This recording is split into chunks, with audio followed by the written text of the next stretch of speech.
Why do we watch this stuff? There is a seemingly infinite amount of fantastic prestige television and movies to watch, and instead, we watch dating shows. The use of "we" might be a tad presumptive. Maybe you've written off watching any of this long ago. But every time you turn on Netflix or Hulu, there seems to be a new batch of dumb hotties staring back at you. Through the past 15 years, I've watched, or attempted to watch, pretty much every popular dating show that has been released. And yet, it's taken a lot of soul searching to understand why I've been doing this. Do I hate myself? What about dating shows captures both our attention and disdain so equally? And how can a form of television get more and more popular when so few of us believe it to be a quality way to spend our time? This question of why we watch dating shows probably should have been a 5-minute long Substack, but instead, it is an embarrassingly detailed analysis of these shows. I watched over 1,000 hours of dating shows for this documentary. The research spans well over 80 years in the past about the history of the world and television, and I increasingly became aware that I might be the most unemployed man in the world. But the answer to why we watch dating shows, I think, gives us a pretty illuminating look on not only the future of television, but also an anthropological look into how sex and romance has changed throughout the years, and an uncomfortable view into how we distract ourselves when the world seems more bleak.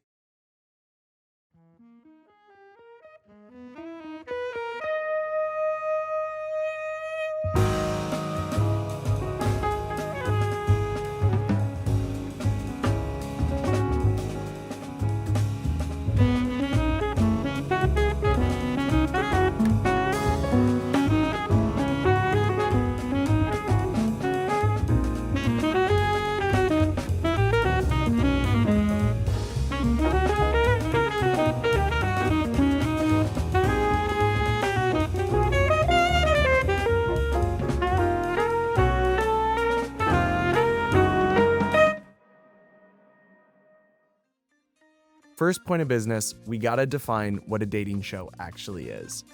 For something to be considered a dating show, I believe it needs to be two things.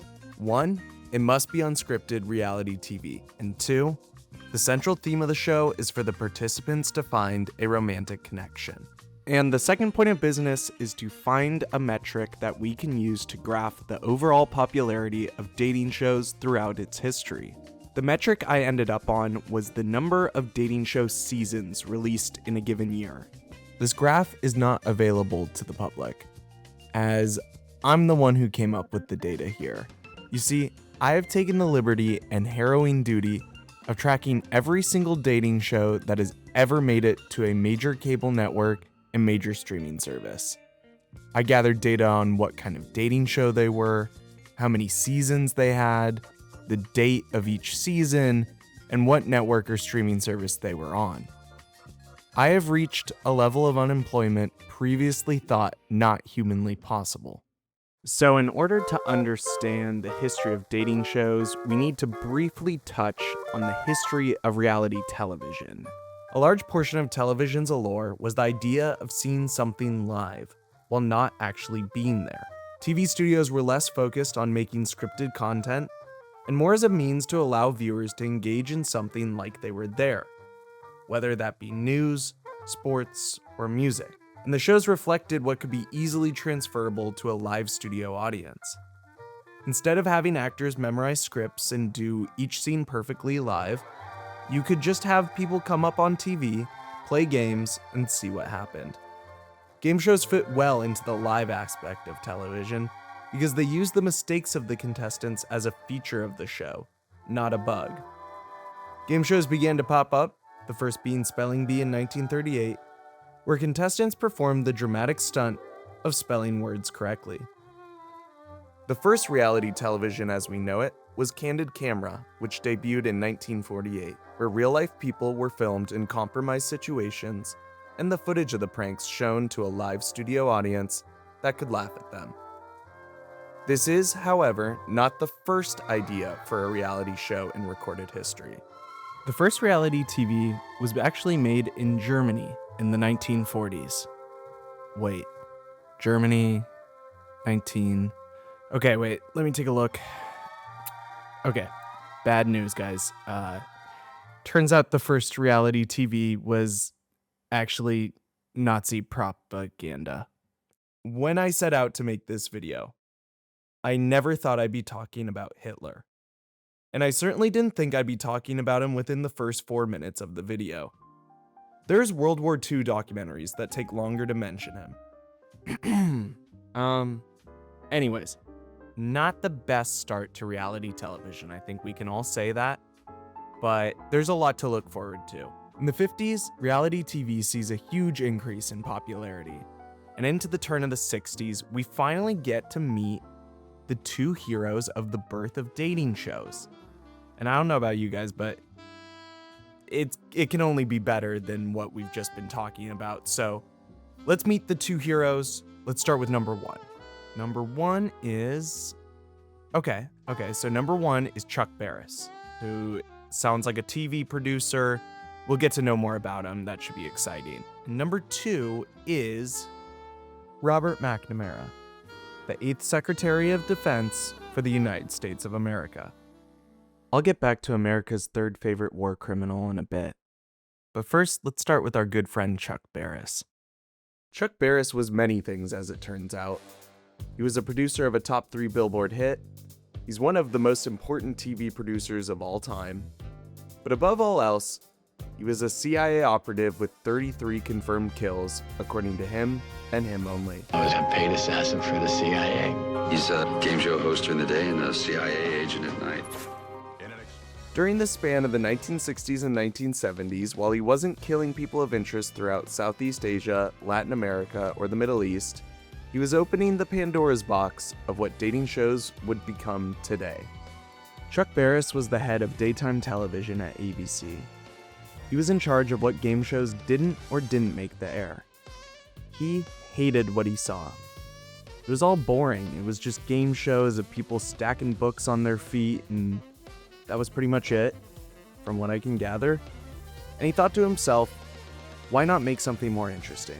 Why not add an emotional resonance? If daytime television was always going to be boring, then let's spice it up a little bit. He quit. He quit and started his own production company and set out to make a style of television that had never been seen before. Little did he know that he would change TV and arguably human history the day that it aired.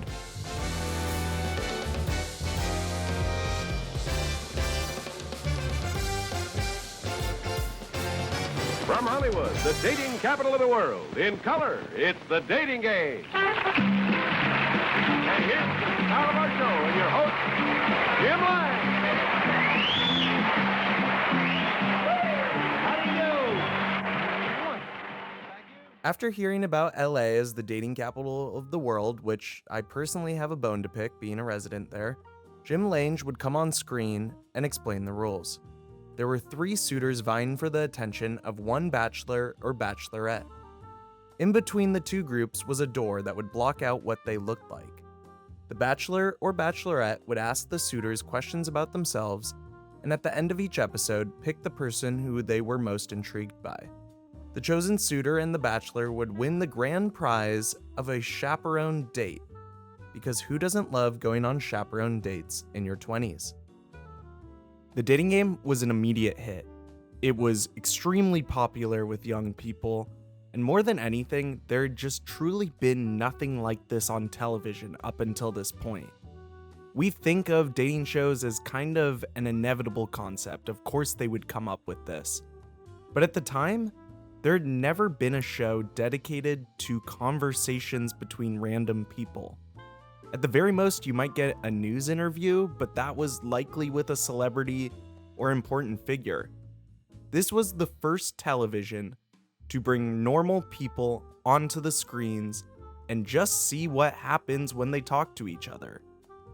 That is an incredibly basic idea, but Chuck Barris was well ahead of the game in this realm. there are a ton of celebrity contestants that would come onto the dating show, either before or after they were famous. Every single person I've shown up until this point, actually, is a famous celebrity. There is a celebrity episode that's specifically infamous, and that was Michael Jackson's episode. And it was infamous because he was 13 years old at the time of the taping. It was seen more as like a cute thing back in the day. This Michael Jackson magazine talks about it, and for some reason they talk about the girls as 3 itty bitty pretty ones. That person should not be allowed to walk the streets, in my opinion. But the lasting legacy of the dating game is a murderer. On one just random episode, there was a contestant named Rodney Alcala, who was a man that had been previously convicted of sex crimes with a minor and other violent acts against women. But the background check missed this, and he went on to the show. Rodney Alcala went on to murder dozens of women. Bachelor number 1. Yes. What's your best time?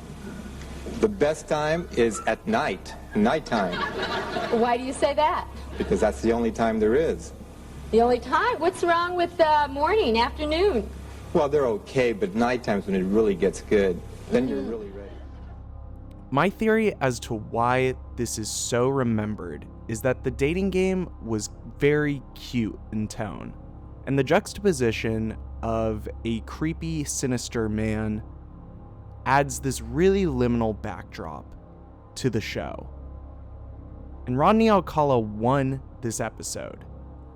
Luckily, Cheryl Bradshaw, who was the bachelorette of this episode, turned him down thinking that he was a creep. But if the date had gone through, and Rodney Alcala had done one of his crimes to Cheryl Bradshaw, the future of dating shows might look a lot different.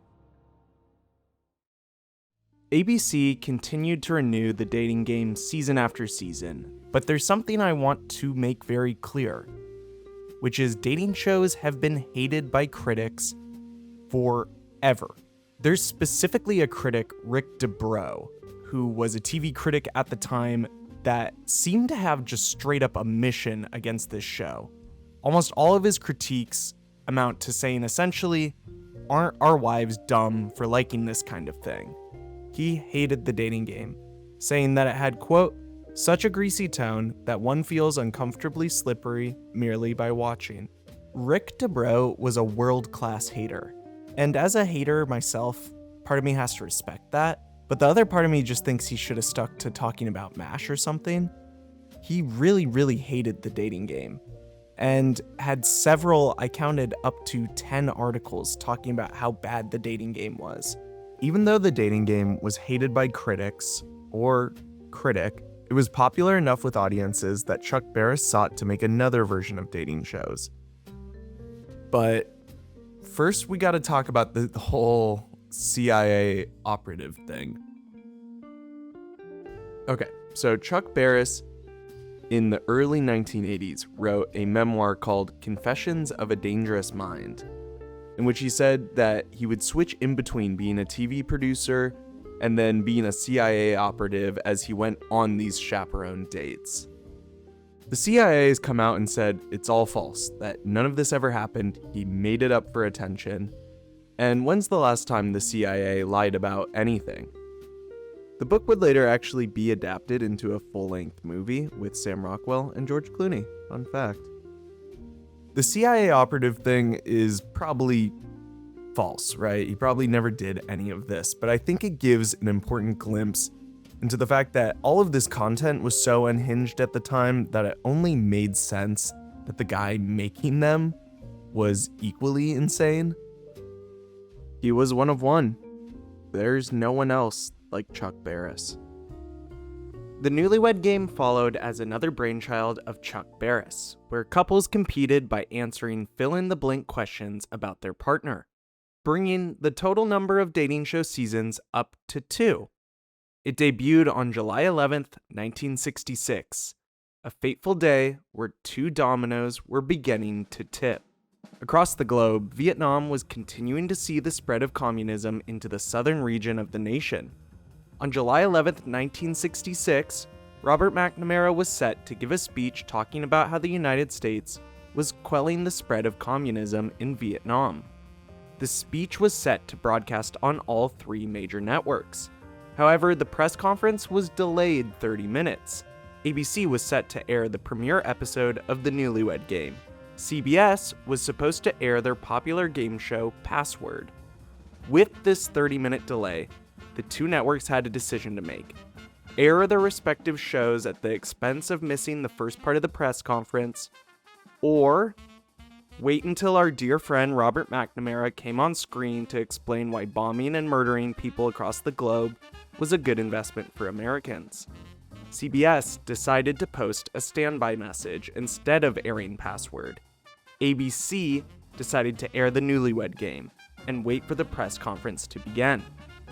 With less competition in the time slot for their premiere, the Newlywed Game enjoyed massive ratings, which would continue to enjoy these high ratings for the next decade.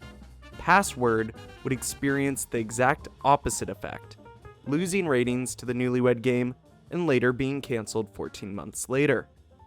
Would dating shows have survived without Robert McNamara?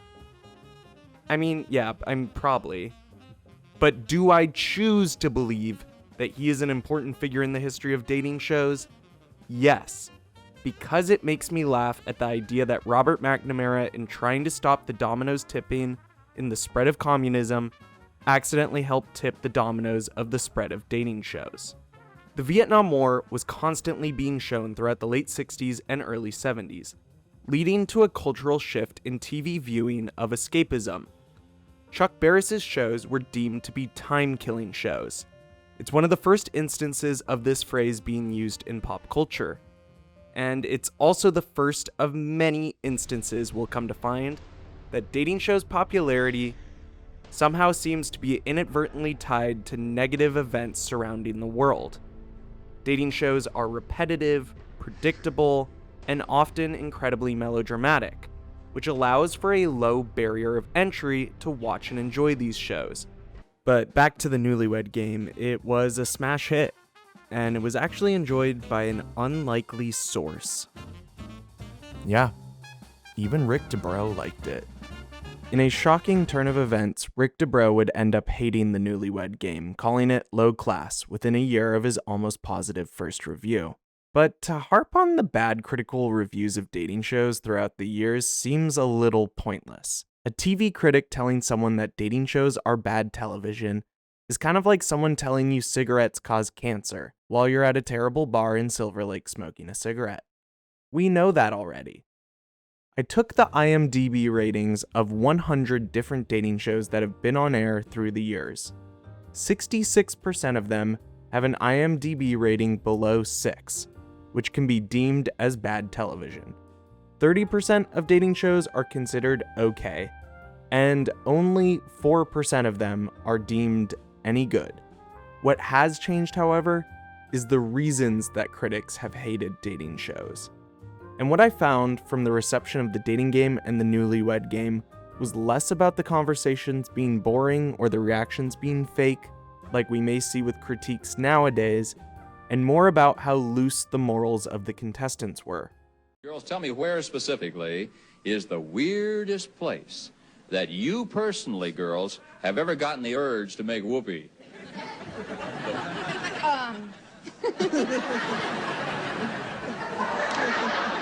In the No.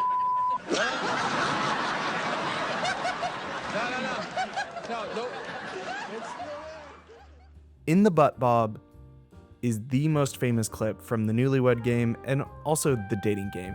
In fact, Game Show Network rated it as the #1 moment in game show history. This clip was actually lost media for decades. Bob Eubanks, the host of the Newlywed Game, said that this never happened, but the Game Show Network found it years later and rated it as the #1 moment in the history of game shows, much to Bob Eubanks' chagrin. In the Butt Bob is an urban legend. It'll probably be on my tombstone, you know. For the first time ever, families could watch TV about what their fellow neighbors were doing in the bedroom. As you can imagine, talking about sex so openly in the 60s and 70s was criticized as helping lead to the degradation of polite society. There's an irony to PTA meetings trying to ban the Newlywed Game or the dating game when we were murdering little children over a hypothetical situation we created. By the turn of the 70s, Chuck Barris couldn't capture the country's excitement as he'd been able to do with the dating game and the Newlywed Game, and The Gong Show, which is a talent show that was mostly about how untalented people were. It's important to note The Gong Show because Chuck Barris was also the host of this show, which increased his notoriety to a national stage. The average viewer now knew him as the creator of the dating game and the Newlywed Game, as a result of this fame. Whatever Chuck did would reflect his shows.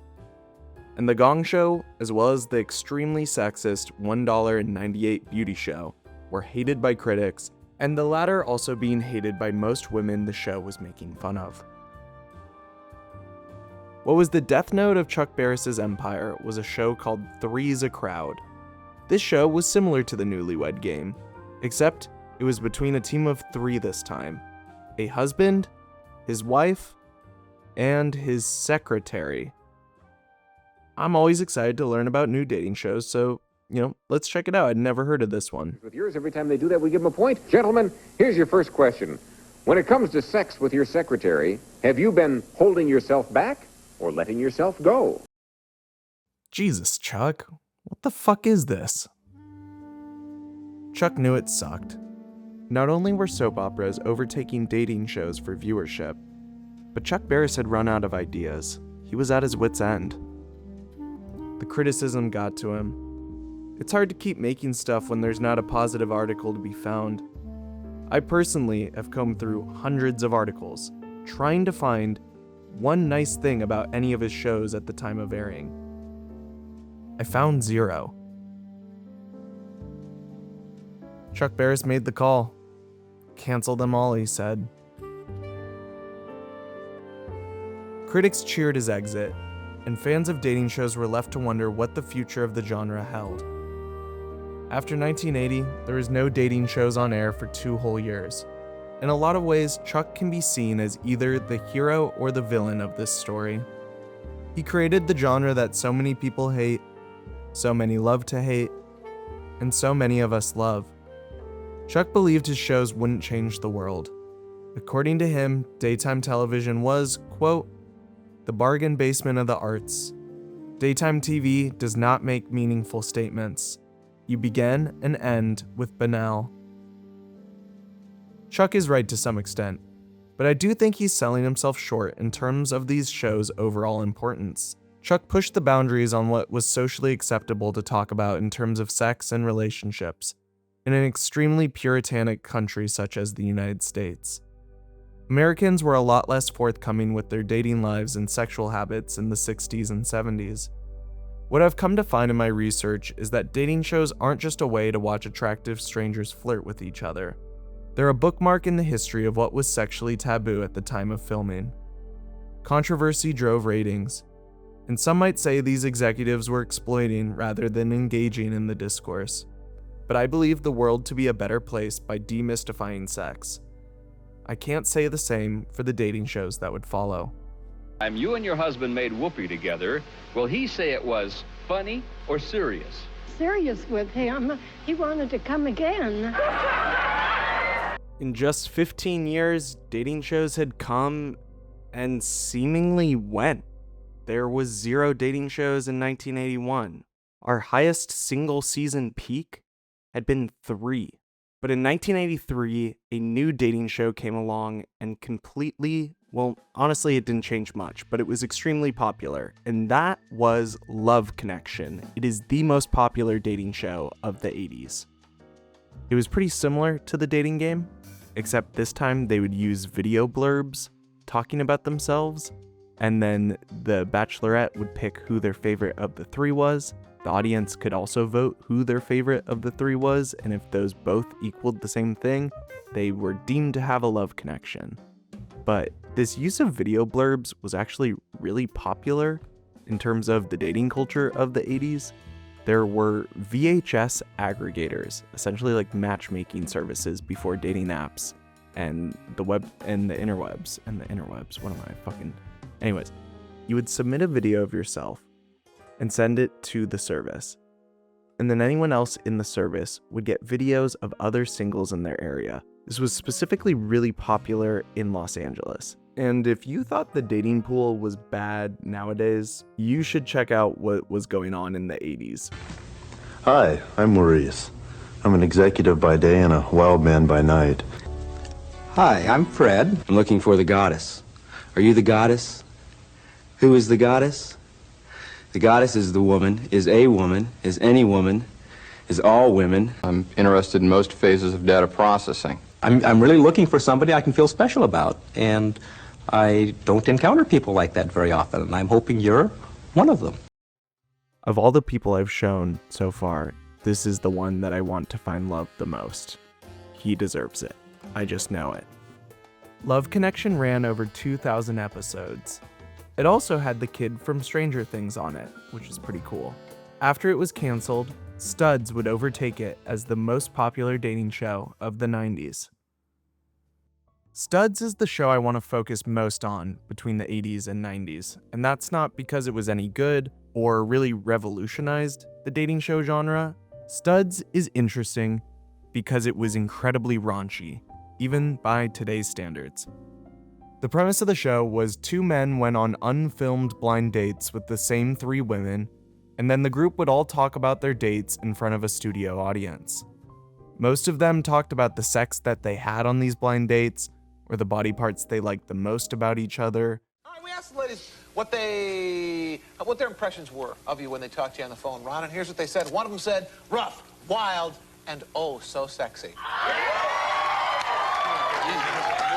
Second lady said, this guy is mucho macho. Third lady said, uh-oh, I got a date with Pauly Shore.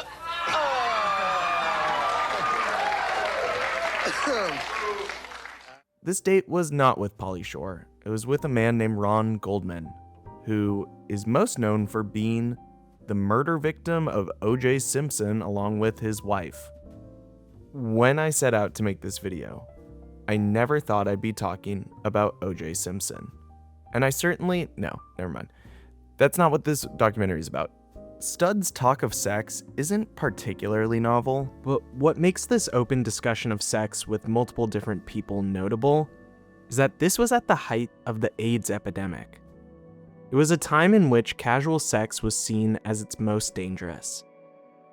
Health professionals around the country pleaded with Studs to talk more about safe sex, the use of condoms, how to get tested, things of that nature. The show was syndicated on Fox, and Howard Schultz, who was the executive producer of Studs, gave what is the most Fox answer possible when asked about if they should promote safe sex, saying, "It is not our place to give AIDS tests to participants. The responsibility rests with the individual. Whether or not people have sex on their dates is a decision made by the people involved. We neither encourage nor discourage it." Dating shows rarely talk about major current political and social events happening, especially dating shows before the pandemic. Contestants are placed in a vacuum, outside of the real world. They occupy a liminal space for viewers to imagine a world in which they could solely focus on their love lives. This lack of conversational depth is key for understanding why we can easily watch 8 episodes of Too Hot to Handle and also not retain a single thing anyone said. The discussion of politics and more emotionally charged topics would go against the grain of their inherent popularity as background television. But what's fascinating about this lack of political discussion is that our love lives are inherently political. They are an amalgamation of different societal, economic, racial, and gender factors that lead us to each other. Studs represents the most fundamental ethical question about reality and dating TV. How much should their reality reflect ours? And what do we lose when we don't reflect the totality of our actual experiences? Studs is, by my estimate, the first dating show to truly come under fire for not trying to represent the world we live in, and arguably intentionally misrepresent it. This is one of the reasons why Studs had its 15 minutes of fame, because it promoted a lifestyle that was too dangerous for the normal viewer to engage in. According to Rod Perth, who was the vice president of late-night programming for CBS, quote, "It's a vicarious thing to watch these shows. Dating is very different these days than it was in the 70s, 80s, and especially the 60s. People have to be far more selective and discriminating." It's the earliest quote I could find talking about how dating shows are a vicarious viewing experience for people removed from the dating world, or for people that wanted to imagine a more attractive and lively dating life than the one that they had. This idea of aspiring to be the stud on Studs has been a growing reason for why we watch dating shows. With both COVID and the rise in virginity and lower romantic relationships, we are experiencing romance on a personal level less than we ever have before. Not me, though. What I'm doing with making this hours-long documentary about dating shows is extremely studly, and I don't yearn for the touch of another person at all. Anyways, the major trend of dating shows in the 80s and 90s was that the shows were marketed specifically for young adults and teenagers, and most of them could be found on late night time slots instead of during the day. The tone and content became much more sleazy. Many of the critics that had harped on the Newlywed Game and the dating game for being too sexual now said they looked tame compared to their 90s counterparts. An idea that Chuck Barris thought would revolutionize TV now seemed destined to only be used to fill network time for a low budget. The 90s were coincidentally a massive boom for reality TV.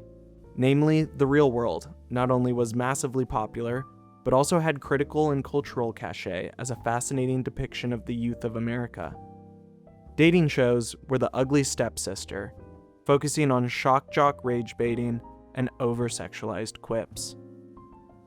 By the turn of the millennium, dating shows didn't really seem to be going anywhere fast, and that's likely because their structure was holding them back. For all of the 20th century, dating shows were game shows. There was not like a version of The Bachelor that existed in the 80s. It was episodic, 30-minute long game shows where there was a winner at the end and there was never returnees or anything like that. That brings us to the first category of dating show. There are 3 categories of dating shows in my opinion, and before the 2000s, only one existed, and that was the Game for Love category. But in 2000, there was a shift in the structure in the form of a sham wedding in Las Vegas that completely revolutionized what dating shows would look like up until this very day. And our good friends at Fox Entertainment thought they had come up with the solution. It was created by 2 Mikes, Mike Fleiss and Mike Darnell. These 2 Mikes will be the most important people in the world of dating for the next 20 years. This was their first attempt. It took the fun of a beauty pageant and the fun of a wedding and gave us the most ridiculous fucking trailer I have ever seen for any content, and I truly cannot believe this got made. Fox presents the most outrageous pageant ever. 50 women will compete to marry a mystery multimillionaire. She won't meet him till they say, "I do." A 2-hour event ending in a legal marriage on TV. Who Wants to Marry a Multimillionaire? Tuesday at 8 on Fox. Romance was back in a big way. So, okay, where to even begin? Who Wants to Marry a Multimillionaire debuted on February 15th, the year 2000. It starts with all 50 women introducing themselves, which takes literally 15 minutes of the 2-hour-long event. Then 40 of them are immediately eliminated. The Bachelor himself is barely shown. It's just the back of his head and him like waving at the camera. The remaining 10 answer like boring trivia questions about like when was the time you hung out with George Bush before he won the presidency. It says here that you actually have met presidential candidate George W. Bush, and he played a prominent role in your past. Can you tell us about that? My 6th grade class took a field trip to Arlington Stadium when he owned the Texas Rangers. I broke an arm at the time, and he signed my cast. So you mean you have a signature of a potential Republican loser in the nomination. And then walk around in bikinis, where softcore porn music is played in the background. Martina is an Ivy League graduate, having attended Brown University. She also speaks 4 languages. And finally, at the top 5, we finally get to meet our millionaire, who can truly be described as just a dude. In the end, he picked Darva Conger, and they share one of the worst kisses of all time. Rick and Darva are going to be married right here. And then they get married by an ordained minister.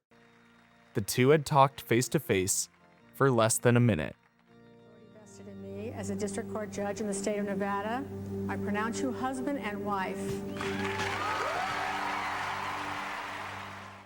Sometimes it feels like we've made no progress as humans. Like, our problems are the same as they ever will be. But then you watch something like this that's only 26 years old, and it feels like this was made about 300 years ago.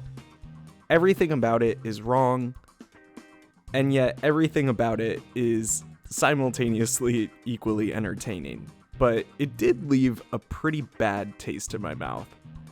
So, I guess I'll just watch whatever comes on after Who Wants to Marry a Multi-Millionaire. The tragic story behind the most notorious unsolved crime in U.S. history. The Jean-Benet Ramsey story, tomorrow at 9, 8 Central on Fox. Finally, some real television. It quickly was reported by the New York Times and other news outlets that Rick Rockwell, the supposed millionaire, was actually more of an upper middle class failed stand-up comic that had a previous ex-girlfriend who had filed a restraining order, alleging that he had threatened to kill her. Darva Conger broke off the marriage and lost her job as a result of being on the show. People magazine's front page after the event was titled, "TV's Wedding Fiasco," all about the millionaire, his bride, that restraining order, and a honeymoon that wasn't. Has TV gone too far? There are hundreds of bad reviews of Who Wants to Marry a Millionaire, but it went past just being a bad television show for most critics. It represented executives' willingness to put whatever they wanted on television for the masses to see, our worst ideas at our worst moments. TV Guide has it ranked as the 25th worst TV show ever made. A lot of critics would rank it even higher than that. The National Organization for Women declared Fox, quote, the network of shame. The show is actually ranked the second most sexist thing to come out that year, just behind CBS's version of the JonBenet Ramsey story. Sandy Grunshaw, the then chairman of Fox and the winner for the worst headshot of anyone on Rotten Tomatoes, was furious with the reception, and he told Mike Darnell, who is second place for the worst headshot of anyone on Rotten Tomatoes, that, quote, I'd rather fail with quality than succeed with garbage. Because when you think of Fox, you think of quality. The Jean-Benet Ramsey story, tomorrow at 9, 8 Central on Fox. The follow-up special to the televised marriage was scrapped. Who Wants to Marry a Millionaire was supposed to be proof that dating shows could work as a major player in the TV ecosystem. It was over. At best, this would be daytime filler content. Wait. 22 million people watched it? Holy shit. It does work. No one liked it, and everyone watched it. It had more viewers than Friends or Monday Night Football averaged that year. 22 million viewers is absurdly high. For comparison, I made this graph to both piss myself off and piss you guys off by showing the most watched episode of some of TV's most beloved franchises. Who Wants to Marry a Millionaire got more viewers than any of these finales. It had double Breaking Bad's total finale viewership. The reception and ratings point to Who Wants to Marry a Millionaire as maybe the first mass hate-watched event in television history. It worked against all conventions of TV that executives had designed their programming around. Viewers weren't necessarily seeking out the best content, rather content that could elicit a strong emotion. There had been trashy reality TV up until this point, but nothing even came close to the viewership that Who Wants to Marry a Millionaire got. This was the final chance to stop dating shows spreading even further. What television studios looked at in front of them was a form of content so vehemently hated by the world that it would ruin their entire reputation. Cultural critics argued it had the ability to destroy the very fabric of how humans date. There had been no iteration of dating shows that hadn't pissed off the general public yet. And yet, it got 22 million viewers. I mean, I imagine the decision took these studios roughly 10 seconds, and Mike Darnell and Mike Fleiss were tasked by all major cable networks to make the next best or worst dating show. We had a chance to stop this. We didn't take it. Now we were gonna have to live with whatever came next.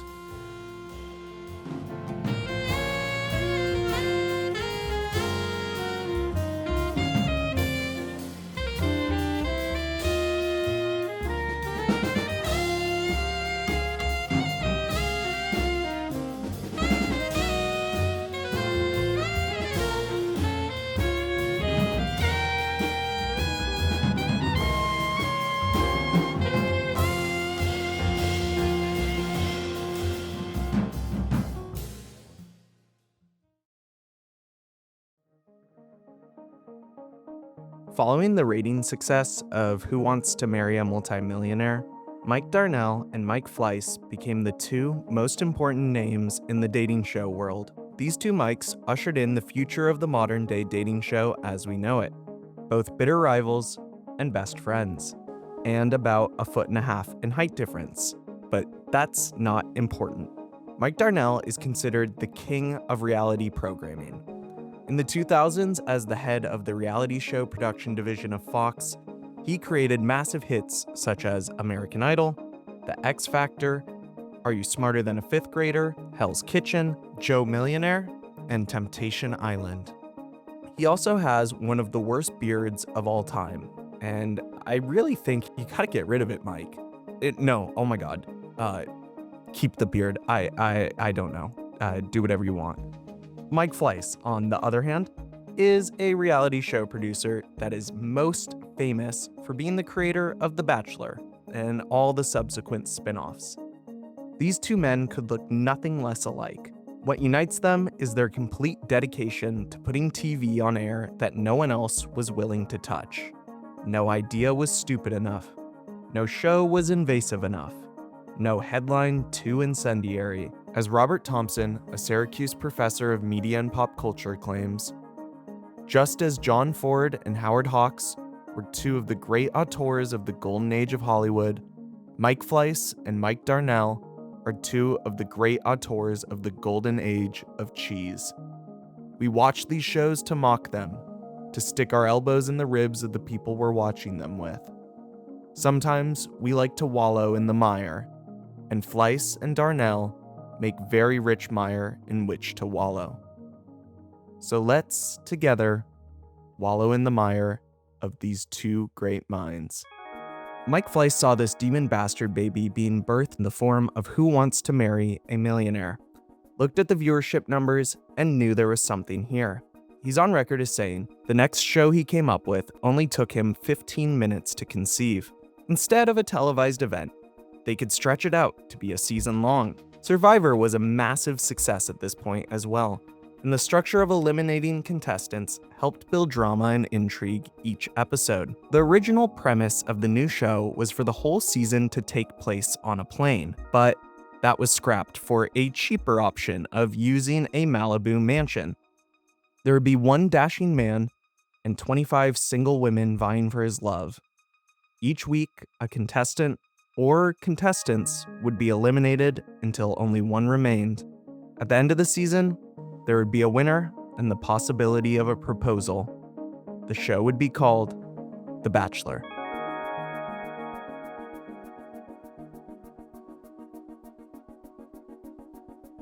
But across the country, there would be an event that would change our lives forever. New York, 2001. You do the math.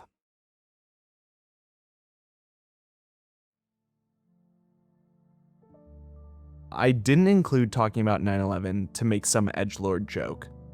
It's not like 9/11 made The Bachelor. That's not the case. I'm including it because I truly believe, through the data I've aggregated and the testimonials of people working within the reality show industry at the time, that 9/11 is one of the key inciting events for the first massive boom in dating show popularity. 9/11 spawned the 24-hour news cycle that has become commonplace in our everyday lives. The world was a confusing place. Never had American citizens had to fully deal with terror attacks of this scale on our home soil. The illusion that all was well, all was safe, had been ripped away from Americans.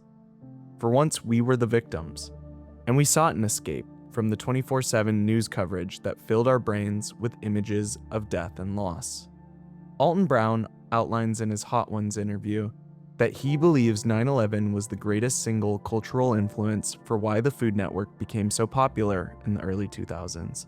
I have to say 9/11 because the entire country wanted comfort, and they turned to food. Food was all of a sudden the only thing that people really wanted to watch. And I remember what happened to the ratings at Food Network. It was unreal. Feel-good and less dramatic content became the focus of studios post 9/11. CBS saw its ratings rise following 9/11 as it focused on silly sitcoms or easy-to-understand TV procedurals. And reality TV. Dating shows provide a different comfort than barefoot Contessa making a bolognese sauce. What dating shows allow is for you to be comfortably angry at something, to let it all out, to apply your anger to something that does not matter. Post 9/11, we were angry at the terrorists who did this, angry that our government didn't prevent it, and angry at the idea that life would never be the same. Yelling at your TV, watching the news as we send more troops to Afghanistan didn't provide a cathartic release. Our 19-year-old neighbor going to Iraq and returning in a body bag for a war that never had a real solution was too hard to come to terms with. So dating shows went in front of us and said, "Be angry at me. The world's a shitty place. At least you're not this girl crying on national television over a guy she just met. At least you're not having these boring, facile conversations over and over again. You feel like the world is too complicated and frustrating?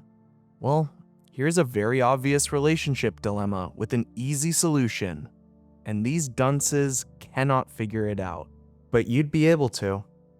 Lynn Spiegel and other media critics contextualized television in a post-9/11 America as focusing on a moral binary. Viewers wanted to be in the moral good over others in order to make themselves feel better. And there is perhaps no better form of television than dating shows that allow you to feel morally superior to someone.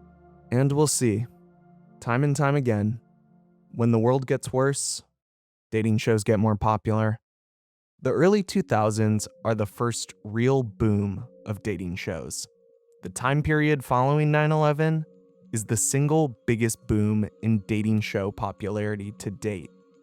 The number of seasons for dating shows skyrocketed from 5 in 2002 to 13 in 2003. As I said previously, dating shows' popularity cannot just be attributed to 9/11. There had to be a show that captured the nation's attention. The Bachelor changed everything.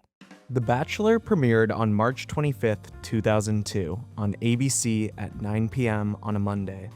Chris Harrison, who will be the longtime host of the show, kicks it all off by letting us know that this isn't the old version of dating shows.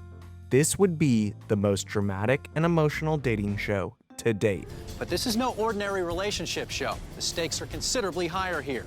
This is about something real, something permanent. You know, the whole till death do you part thing. It turns out every single new season of the show would also be the most dramatic and emotional season to date, which technically makes this the most boring and reserved season. Get ready for the most romantic season in Bachelor history. It's the most dramatic and emotional ending in Bachelor history. Order to love. Get ready for a Bachelorette like we've never had before.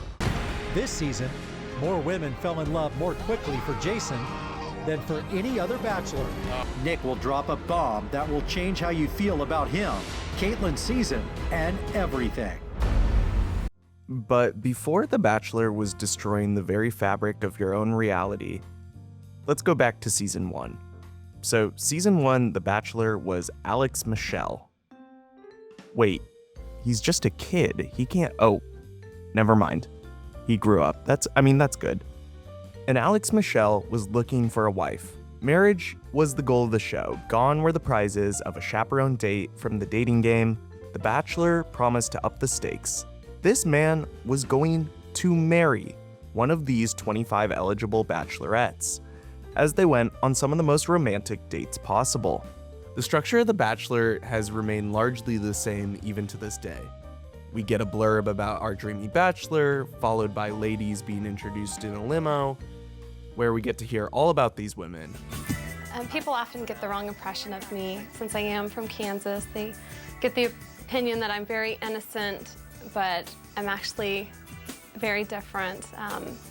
I am very open sexually with my partners, and one of the craziest things I've ever done was purchase a trapeze for some entertainment. The majority of the episodes were dedicated to these luxurious dates viewers could only dream of going on, like going to the Las Vegas Canal or having mud thrown at your boob.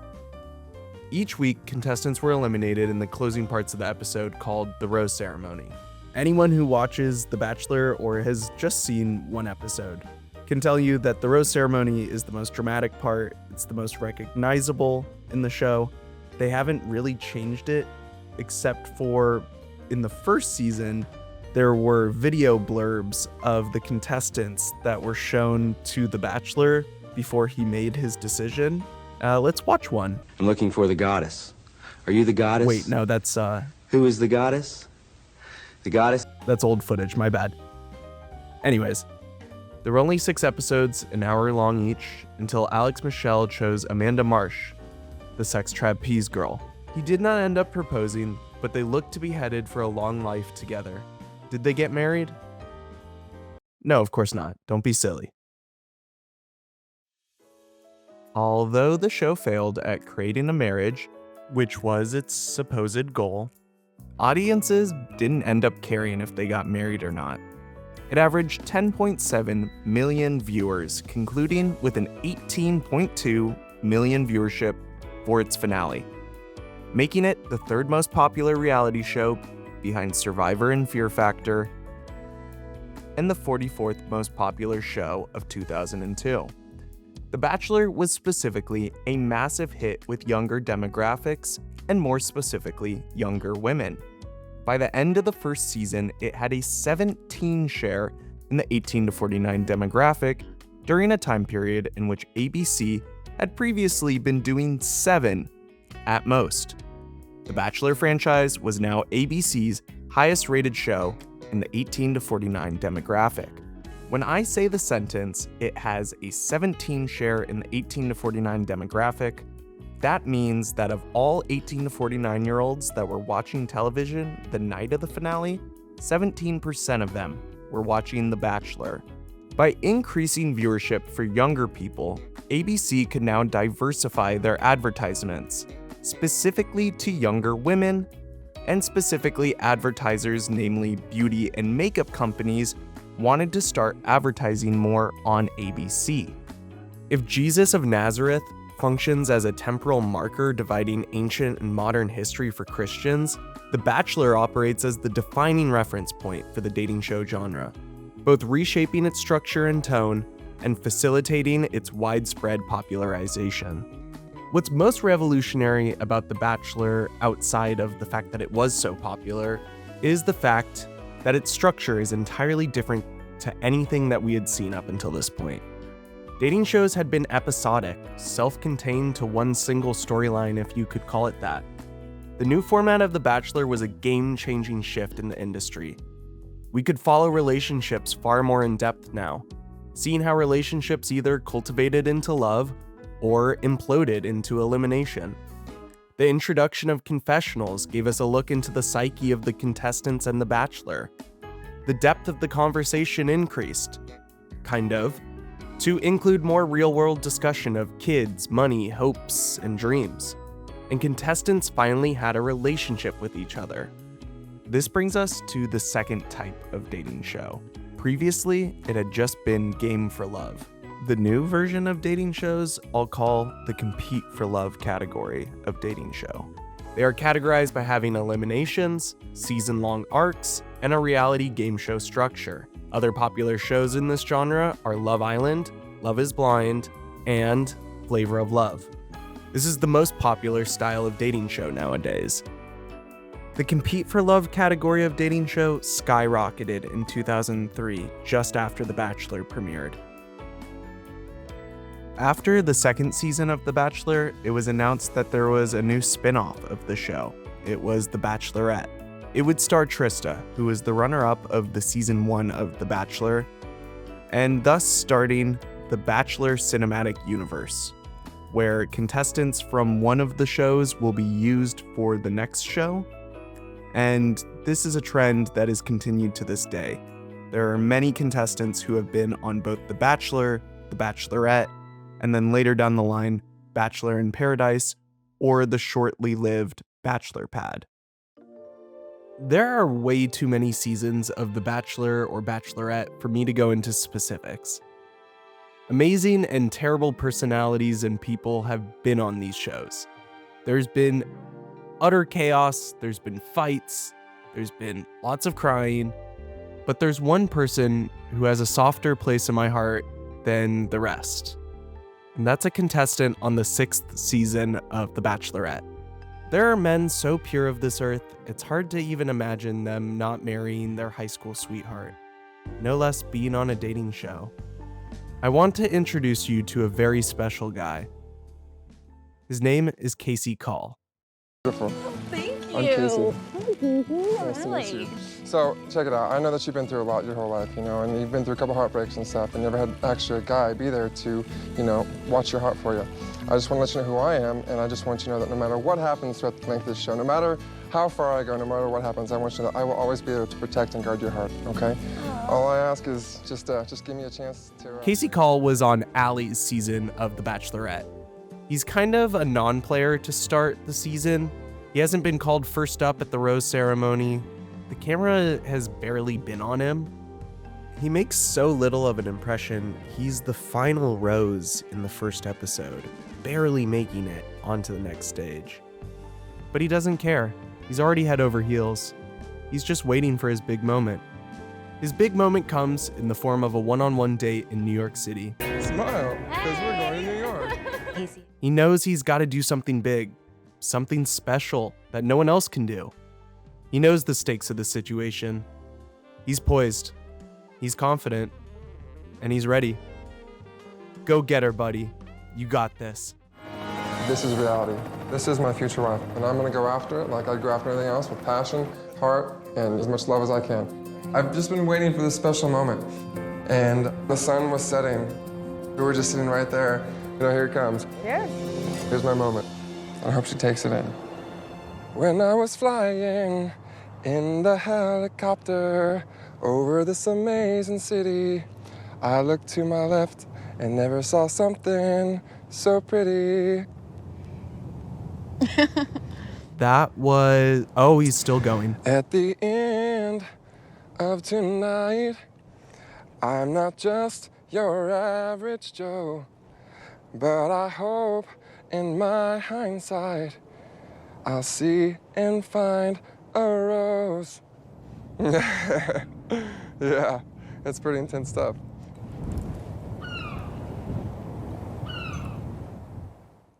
I can't say she liked that, but luckily, this is only half of the date. So just tone down the singing portion and get to know her a little. Oh my God, he's singing again. Dude, stop. Like, ask her if she has siblings or something. Do anything else but what you're doing right now.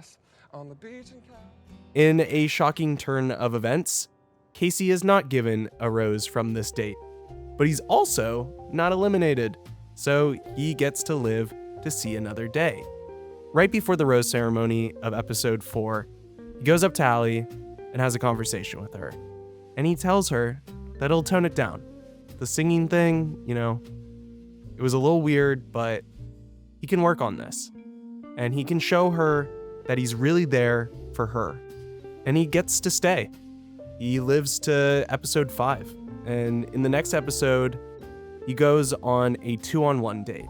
2-on-1 dates are a very dramatic part of The Bachelor. It's where one person stays and one goes home.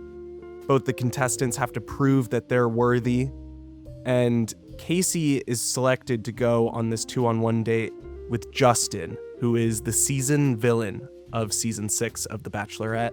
Allie outlines exactly what she wants to see Casey do for this date to make sure that he stays on, that he can compete and one day be Allie's husband. I told Casey that I couldn't really handle how mushy-gushy he was with me. So I asked him to just take a step back, and the only thing Casey has to do today is be normal. Okay, you've got it. Casey, just be normal. No singing, no weird catchphrases, just be normal. How do I prove my sincerity? How do I prove my genuine heart? And the first thing that I told you when I got here, right, was that I promised to guard and protect your heart. What I actually did the next day was something that I've never done before.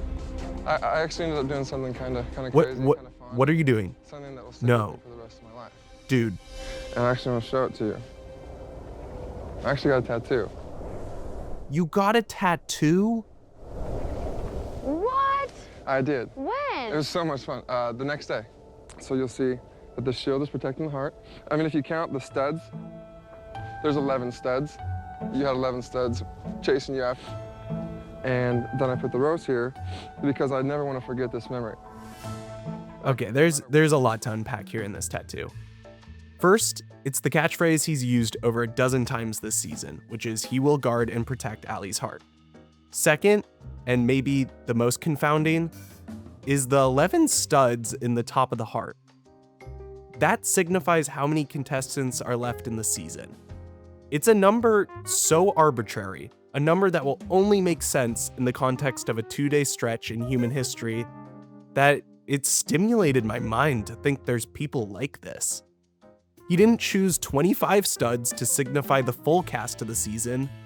That would at least make some sense as a relic of the whole experience.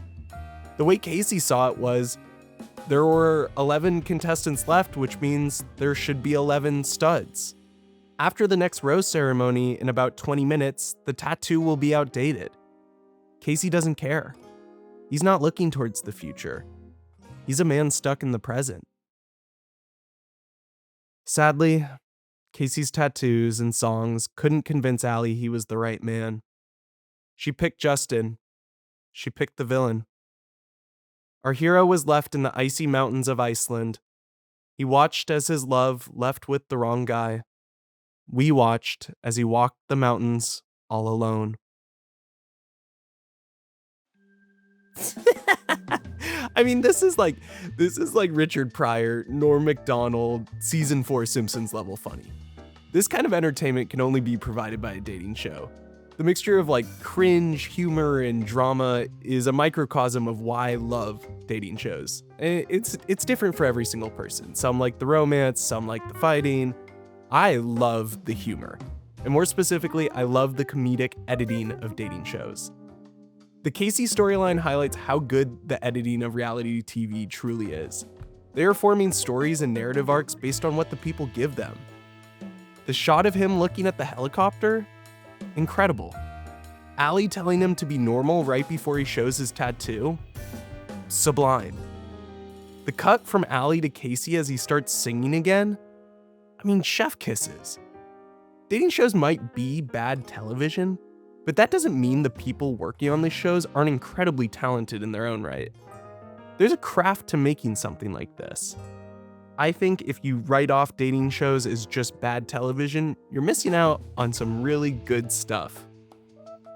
Also, complete side note, Casey got married after this show, and he has a child named Kipton, spelled with a Y. I love you, Casey. I hope you're doing good. The Bachelor had just redefined what a dating show could possibly be, so you'd expect that the reviews would positively reflect that in some form, I guess.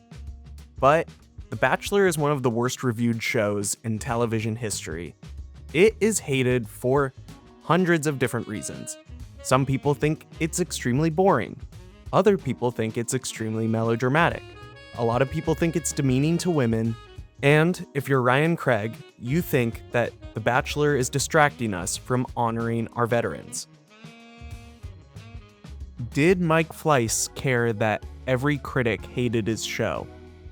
No, of course not. You see, Mike Fleiss doesn't care what critics have to say as long as people watch his shows. I mean, this is a man that would make a show after The Bachelor called Are You Hot?, which was where hot people went up on stage and then were told that they were not hot enough. He wants people to tune in to a train wreck every single week. If I developed a soft spot the more I researched Chuck Barris, I developed the exact opposite reaction when learning more about Mike Fleiss. I'm not going to discredit his contributions to the history of dating shows. As I've already said, The Bachelor and its spin-offs remain the flagship dating show to this day. He's described as a jerk by many people that worked in the industry. Chris Harrison, the host of The Bachelor, described him as a narcissist. And I would describe him as a guy that wore sunglasses indoors and said things like this. If you want to get on The Bachelor, you're constantly sending in these applications saying, I'm the one, I'm the Bachelorette, or I'm the man for this. We just look for outgoing personalities. We look for herpes-free bodies. That's very... Well, good luck with that. Yeah, good luck with that, exactly. There's an article in the early 2000s by Vanity Fair called The Reality Kings, which gives a look into the lives of both Mike Darnell and Mike Fleiss as they were currently changing the world of television. You get a glimpse into what Mike Fleiss was like behind the camera when he was making The Bachelor. Quote, he sits in an editing bay at his company, asking for better body shots. Can I see more sexy images of the girls? He exhorts his production team. After being shown footage of a tipsy bachelorette, he says, I thought we had hilarious shit of her fucked up. Then after being shown footage of the tipsy bachelorette retching behind a bathroom door, he says, I would loop a couple of those barf sounds. Loop the wettest one. Charming stuff. I wish this was the last time I was talking about Mike Fleiss, but the story of Mike Fleiss is not nearly done yet, and his effect on dating shows will be felt for the next 2 decades. Meanwhile, Mike Darnell had also made his own dating show. It took struggling couples, put them on an island, and then threw sexy new singles at them. And it promised to test the boundaries and limits of their relationships. The show was called Temptation Island. I'm in heaven right now. I don't think I want to watch the rest of that. Temptation Island at 9/8 Central, Fox, Wednesday. So Temptation Island has been brought back. You might have seen the famous Montoya clip, which is the new version of Temptation Island, but the show is actually really, really old. It started in 2001, even before The Bachelor came out. And there is no existing footage of it that I could find.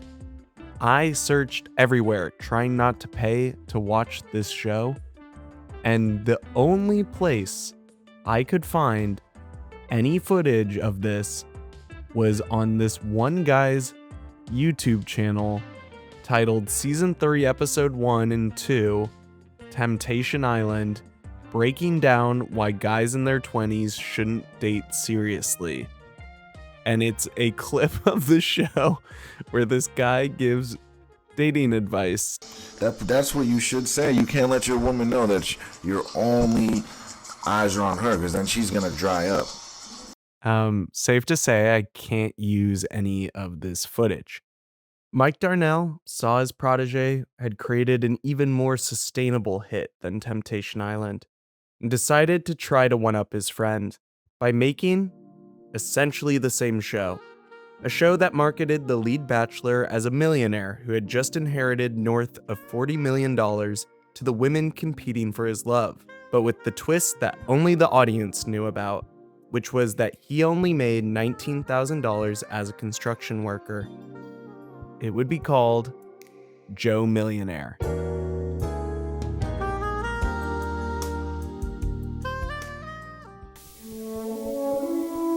This is the story of an average Joe who makes only $19,000 a year.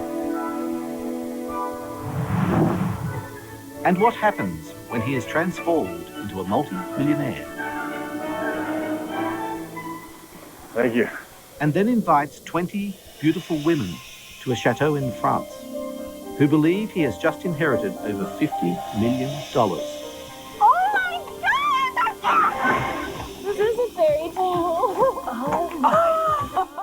Darnell knew that the show was a direct ripoff of his friend's first big hit, but Mike Darnell operated in the same artistic state as Mike Fleiss. Anything was fair game to produce. At a pre-Thanksgiving dinner, Mike Darnell went up to Mike Fleiss and told him that he was about to hear about a show that he had produced. Darnell called Fleiss outside. He said, "Look, Fox needs a new big hit in the dating show realm, and I came up with something, but you're not gonna like it. It's pretty similar to something you've already made." Mike Fleiss said, "Oh man, okay, well, is it like The Bachelorette? Are you flipping genders?" And Mike Darnell said, "No, it's The Bachelor, but we added a twist." Mike Fleiss was livid. He said, "Are you fucking kidding me, Mikey?" They almost came to blows at the Thanksgiving party. Mike Fleiss couldn't believe that his friend had stolen his idea and marketed it as his own. But Mike Fleiss came to the realization that all sociopaths come to when they've been screwed over, which is, I would have done the same thing to you. They resumed their weekly tennis matches next week and are still friends by all accounts today. A relationship almost destroyed, if it weren't for the fact that both these guys realized they would stab each other in the back in a heartbeat if it made the rating number go up. This era of early 2000s dating shows is largely built on the one-upping back and forth between these two psychotic Mikes. But the idea of taking a pre-existing idea of a dating show and adding a twist and calling it your own has been the general philosophy of how new dating shows get made. Joe Millionaire premiered on January 6th, a day in human history in which nothing notable has ever happened. Would viewers care about a half-baked reskin of the original Bachelor? Mike Fleiss and Mike Darnell looked at the viewership numbers and waited. They could have never prepared for what was about to happen.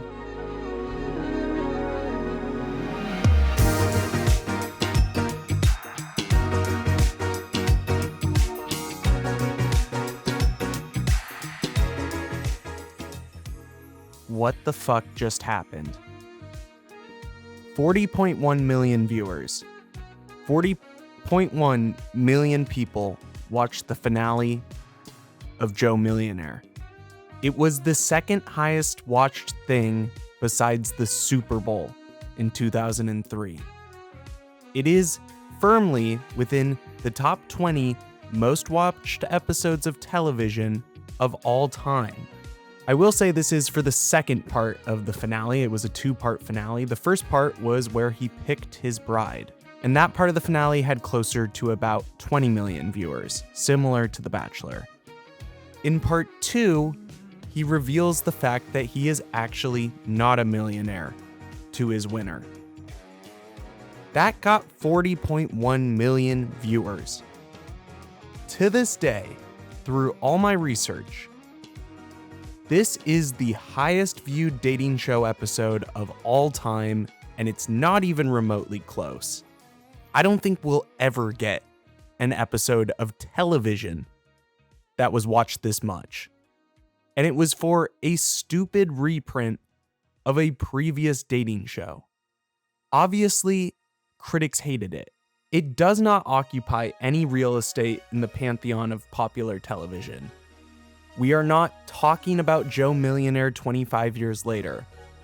It's barely remembered, and yet it sits as one of the most popular single seasons of television of all time. It is, by my estimates, the most watched lost media ever. 40 million people watched it, and yet there is no footage of the finale. I cannot find it anywhere. If you can find it, please send it to me, but I have looked for over a week trying to find it. The only footage I can find is from one video called The Slurp Heard Round the World. Essentially, Evan and one of the contestants sneak off into the woods to go kiss, but the editing made it sound like they had sex. But what it turns out to have happened was that they spliced audio from one of the female contestants getting a back rub from another female contestant earlier in the day and put it into the show to make it seem as though that they had sex in the woods. They were completely fabricating storylines in the show. Joe Millionaire obviously destroyed The Bachelorette in terms of ratings.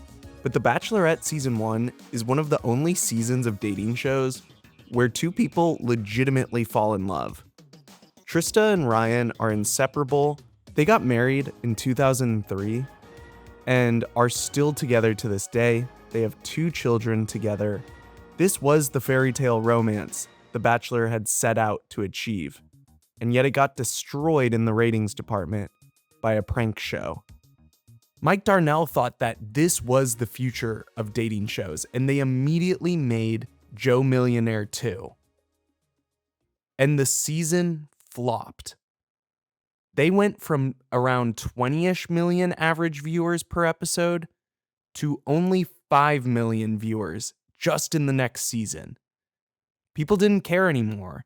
The big reveal had happened, and they went on to better television. Joe Millionaire beating out The Bachelorette in ratings keys us into one of the rising relationship taboos during the mid-2000s, and that was the topic of money in relationships. Sex had long been the taboo subject of all dating shows prior to the 2000s, and while it still remained taboo in some form, the 2000s focused more specifically on the topic of money. The power disparities that exist with a partner that makes drastically more than the other, typically between a breadwinning man and a less well-off woman contestant. What women were willing to overlook in a partner, behavior that they were more likely to do in order to get a rich man's attention, were some of the central sources of conflict within these shows. Mike Fleiss and Mike Darnell were there to cash in.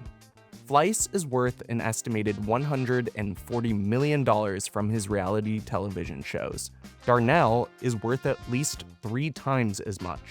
America in the mid-2000s was partaking in a great sex cultural transition.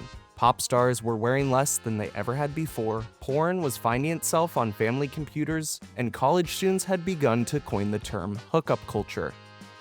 There was a flippancy to sex and its greater meaning than ever before. Hit shows like Sex and the City made reality TV about sex less and less novel. They shifted to money instead. This focus on materialistic contestants also spawned the idea of casting villains onto dating shows. The antagonist that's sowing chaos and discord throughout the fairy tale romance of The Bachelor Villa. The villain edit has become a staple of The Bachelor and Bachelorette and most other dating shows.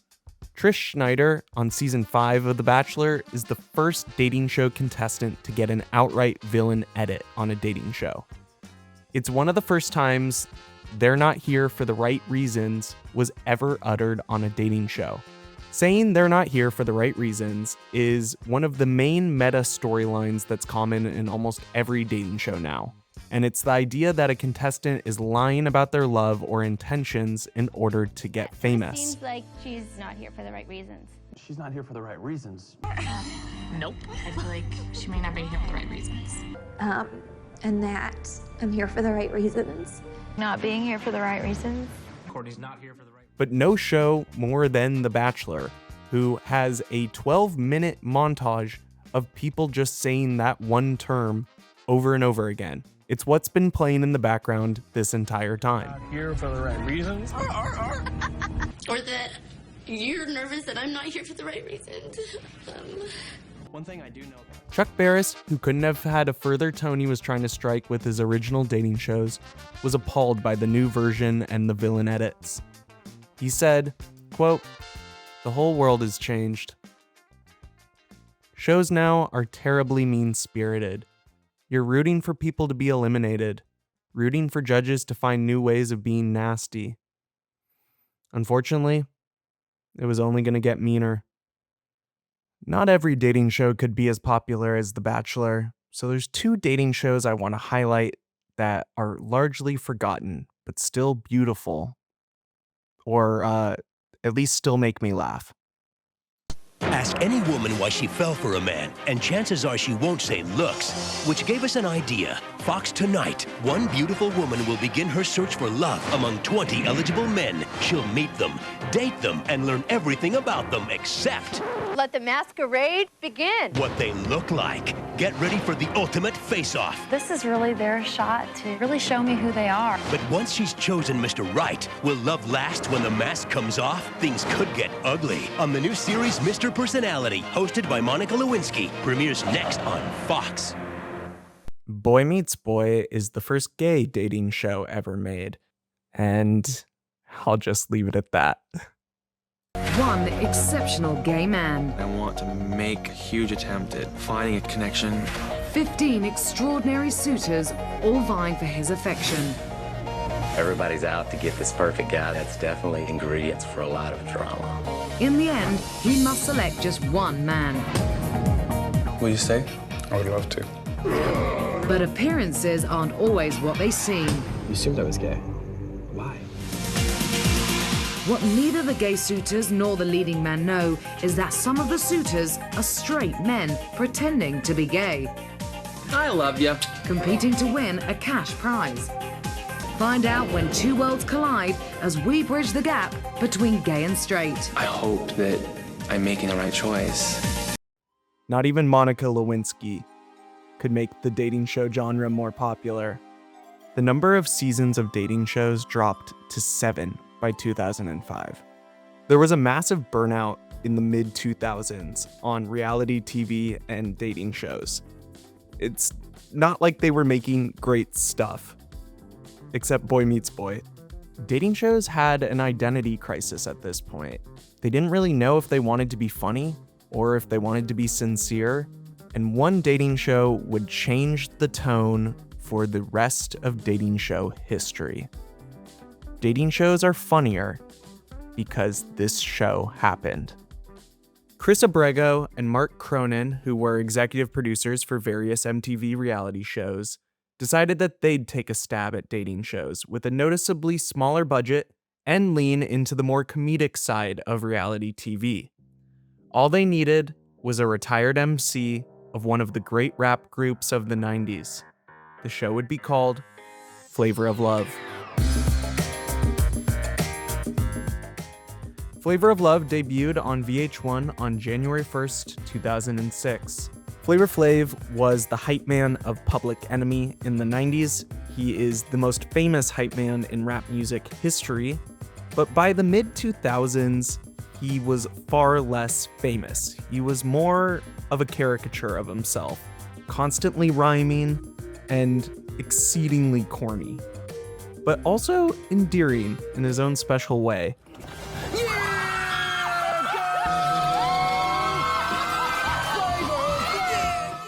There are thousands of reasons why this show would never get aired now. Mainly, it was impossible to actually believe that anyone would come out of this marrying Flavor Flav. The editors of the show knew this. There is an almost like Arrested Development level of contradiction and poking fun at these contestants that it employs constantly.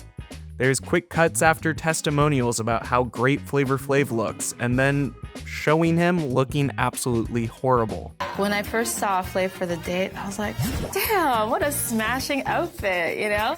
Purple is the color of royalty, creativity, imagination, and passion and sensuality. I love it. For real, y'all know how to roll? There are fights in every single episode, not just like one or two in The Bachelor. Literally every episode of this show, there is a screaming fight. And it's hilarious. Like, Flavor of Love is laugh out loud funny throughout. There are some moments in the show that go down in history as the funniest things to ever happen on reality television. I'm just jealous because all of my friends that know me tell me that I remind them of Fiance. So you can. Mine? Fiance, sweetie, I'm so sorry. I'm so sorry that an ugly ass bitch like this would even say that. Oh my God, are you insane? Beyonce?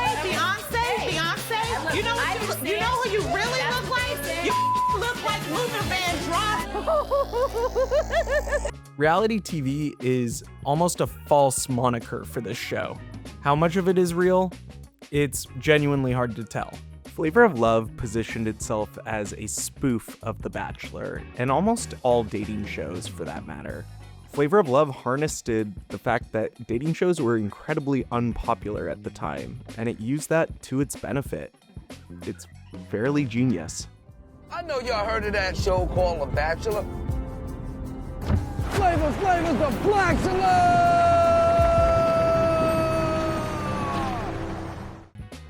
They used clocks instead of roses, the episode titles are crass, and Flavor Flav gave nicknames to every contestant because he couldn't remember their names normally. He also had trouble staying awake during the show. The biggest way in which Flavor of Love differs from The Bachelor is that it is almost entirely about the women on the show. For the first couple seasons of The Bachelor, it is mostly focused on The Bachelor himself and the women second. It's about his decision, and we're all led to believe that the women are all equally there for him, and that they all have the general same thoughts as each other. Flavor of Love focuses far more on the women and their relationships with each other. In the first season of Flavor of Love, Flavor Flav is on the show for a whopping 42% of the screen time, almost half that of the first season of The Bachelor.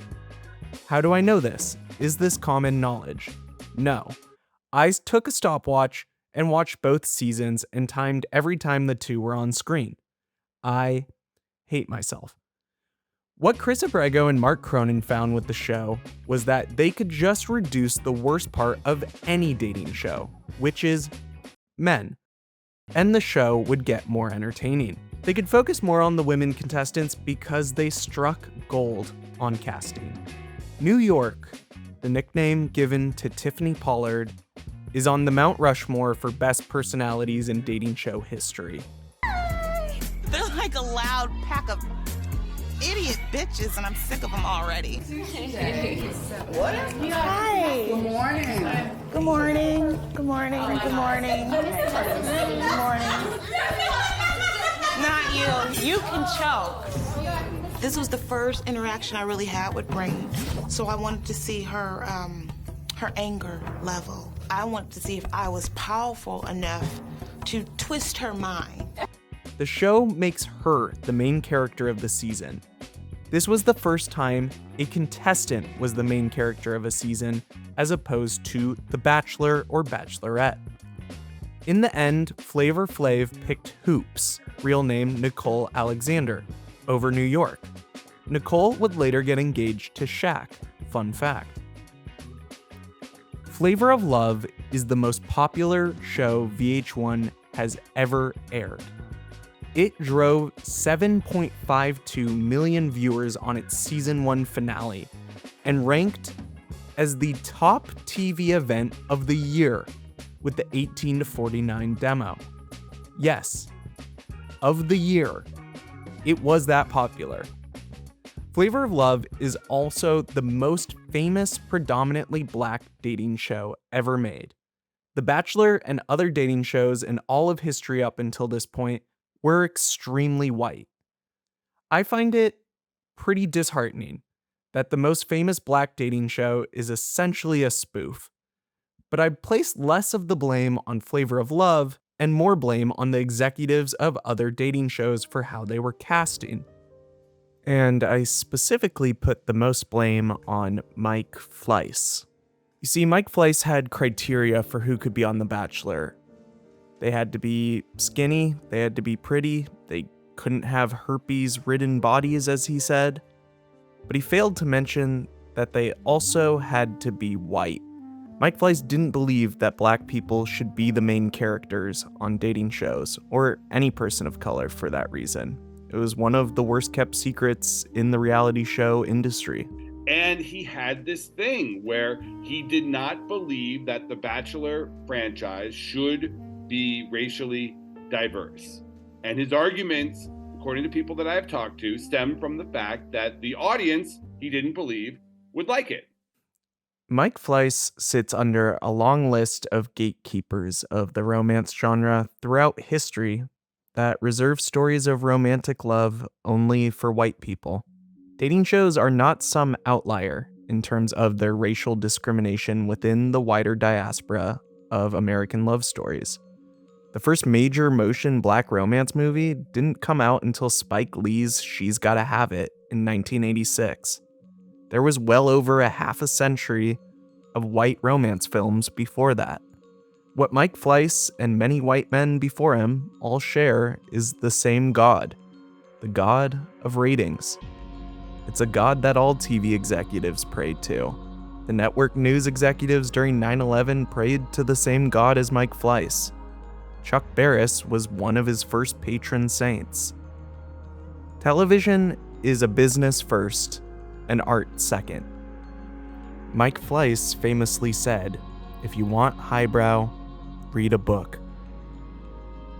As The Bachelor kept becoming more popular and Mike Fleiss's fealty to the God of ratings only grew, the Bachelor franchise became more and more sanitized. He wanted to appeal to the lowest common denominator of white America. He wasn't on a quest to make fun and obnoxious television like Flavor of Love.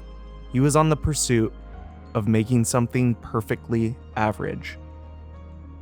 His future of dating shows had no flavor. But if there's one thing this era of dating shows doesn't lack, it's excitement. Flavor of Love would usher in the trashy era of dating shows. It coincides with other popular dating shows that would air on VH1 and MTV. Rock of Love with Bret Michaels was even more misogynistic and chauvinistic, distilling many of these women to sex objects. Oh, yeah. Oh, damn. Oh, yeah. Uh-huh. Oh, jeez. Oh, yeah. Oh, yeah. Oh, yeah. Something about to pop. Thank you, God. I'm feeling extremely horny, and I'm telling you, I'm ready to explode. Just give me your... Shot of Love with Tila Tequila threw in a bisexual twist. Tila Tequila was a popular MySpace model before she landed the show, and before she would later become a Nazi. Then I'll bring together the ones I think have a shot at love and reveal my biggest secret. I'm a bisexual. Oh. Yeah! After... While I would wager that The Bachelor and Joe Millionaire are trashy in their own special ways, the new era of MTV and VH1 dating shows were extremely low budget and are distinctly focused on making you laugh first and then possibly care about the romance if you had enough interest left over.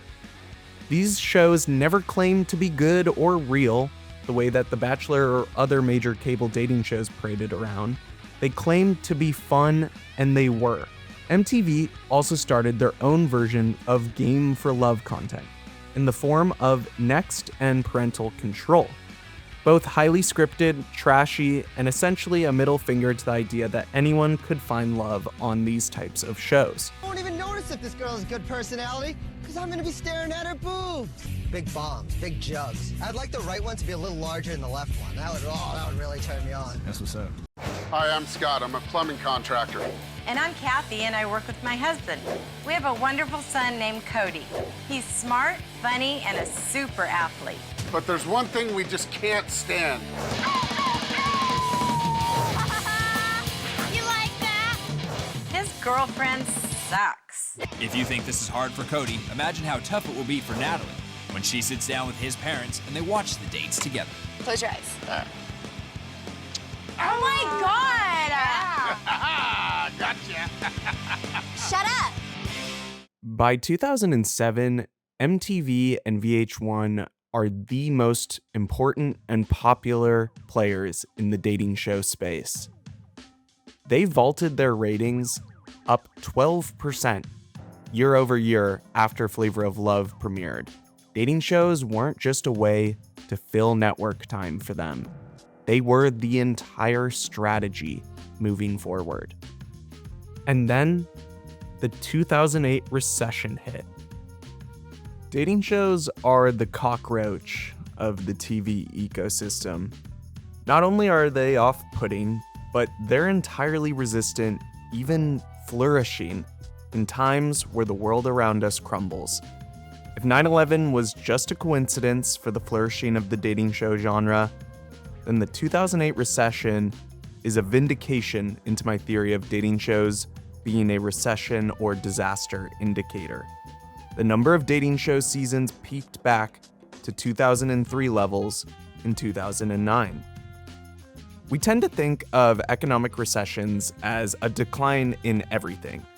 We bought less, we made less, did less. But in 2009, we actually watched TV more. Executives were tasked with how they could keep show costs low and still take advantage of the increase in TV consumption. If only there was an incredibly popular and cheap way to get eyeballs to your channel. Wait, and get this, it's all non-union. Can it get any better? Gang, it's time we talk about unions. In 2007 through 2008, WGA staged a 100-day writers' strike. The core issue surrounded how writers would be compensated for new media in the ways of digital streaming and DVD sales. In retrospect, digital streaming would obviously become the bulk of the industry, and writers knew this. Studio execs claimed that the business vertical was experimental and had to prove it was lucrative before the writers got a piece of the pie. In the midst of their demands, our dear friend reality TV/dating shows popped up. WGA's claim was this: although the dialogue might not be written, the decisions made by the producers and creators were clearly thought through and written beforehand. Studios were seeing such success with reality and dating shows because it was specifically non-union. No actors needed to be paid, no writers needed to be on set, and there was no visual effects team. The Joe Millionaire writers and editors sued Fox for sweatshop-like conditions. Also on this day, the host of the VMA Awards, Diddy, promised a big party. The WGA dropped reality TV being unionized in order to end the strike and be compensated for new media. To this day, WGA writers are not a part of the reality TV writing process. Based on this decision, the WGA and studios came to, we had a lightning rod for even more dating shows to be produced during the 2008 and 2009 recession. MTV and VH1 dominated this time frame, making new seasons of the big three of trashy dating shows, which was Flavor of Love, Rock of Love, and Shot of Love, but also producing spin-offs of these shows, such as Daisy of Love, I Love New York, and Megan Wants a Millionaire. VH1 would also leverage tabloid culture and produce the show For the Love of Ray J, which sought to capitalize on the fame of Ray J post-sex tape with Kim Kardashian. What was the beginning of the end for the trashy era of dating shows was a murder. Ryan Jenkins was a contestant on Megan Wants a Millionaire, which is a spin-off of Rock of Love that lasted 3 episodes and was immediately canceled after it was revealed that Jenkins had killed his wife, Jasmine Fiore. But hadn't he just been on a dating show? How did he have a wife? Well, it turns out, after getting eliminated on Megan Wants a Millionaire, he went to Vegas and had a whirlwind romance with a Playboy model, Jasmine. This incident drastically changed how contestants were background checked for reality and dating shows, and the psychoanalysis depth got deeper as a result. Ryan Jenkins was a Canadian national and he had no prior American record, but on his Canadian record, he had previous assault charges on a previous girlfriend.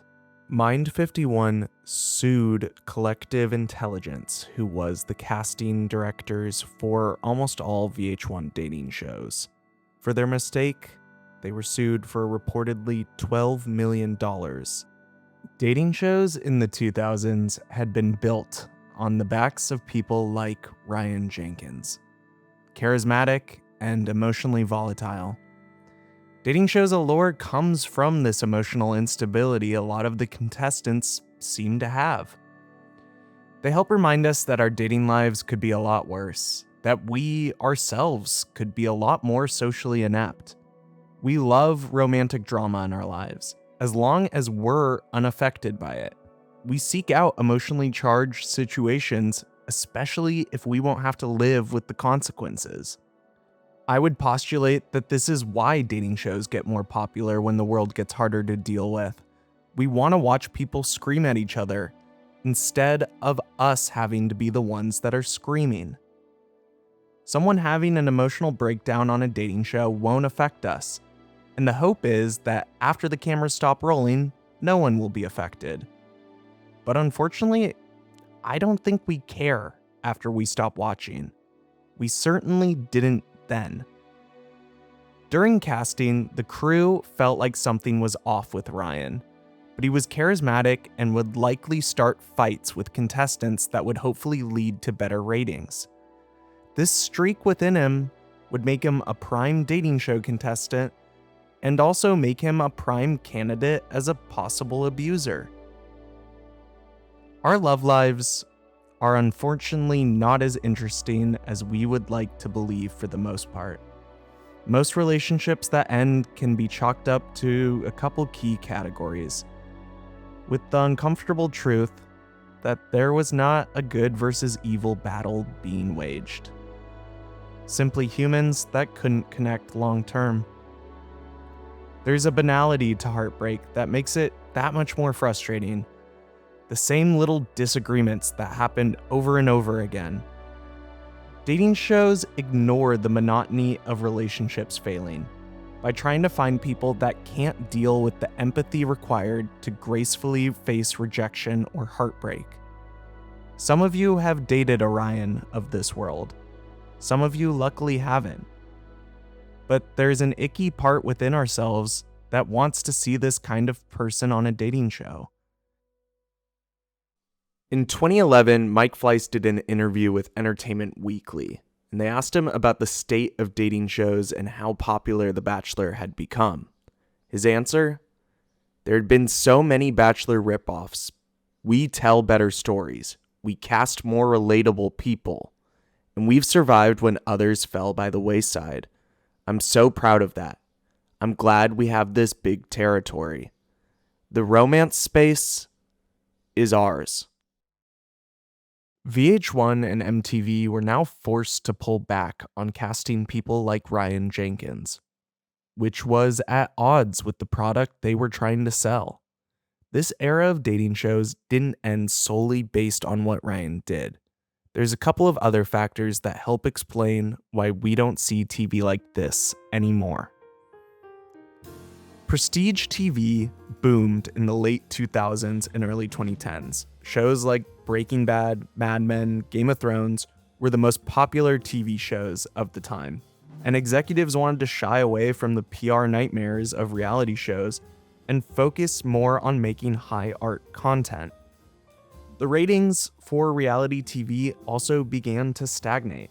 Season 3 of Flavor of Love saw a 15% downturn in viewership compared to the previous seasons. The early 2010s are the birth of the aspirational reality TV that should make you feel good about your fellow man. Shows like The Voice, Top Chef, America's Got Talent, X Factor. These were almost entirely all Mike Darnell shows, and they were celebrating people rather than making fun of them.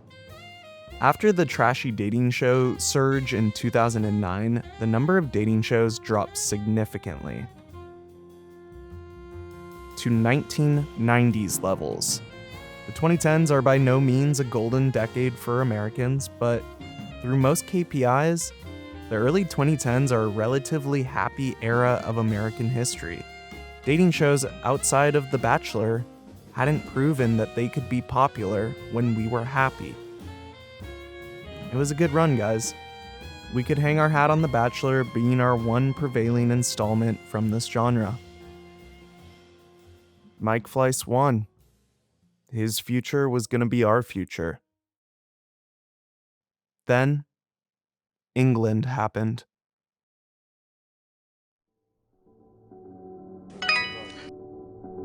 Oh, I got a text! I've got a text! Wait, boys, I've got a text. I've got a text!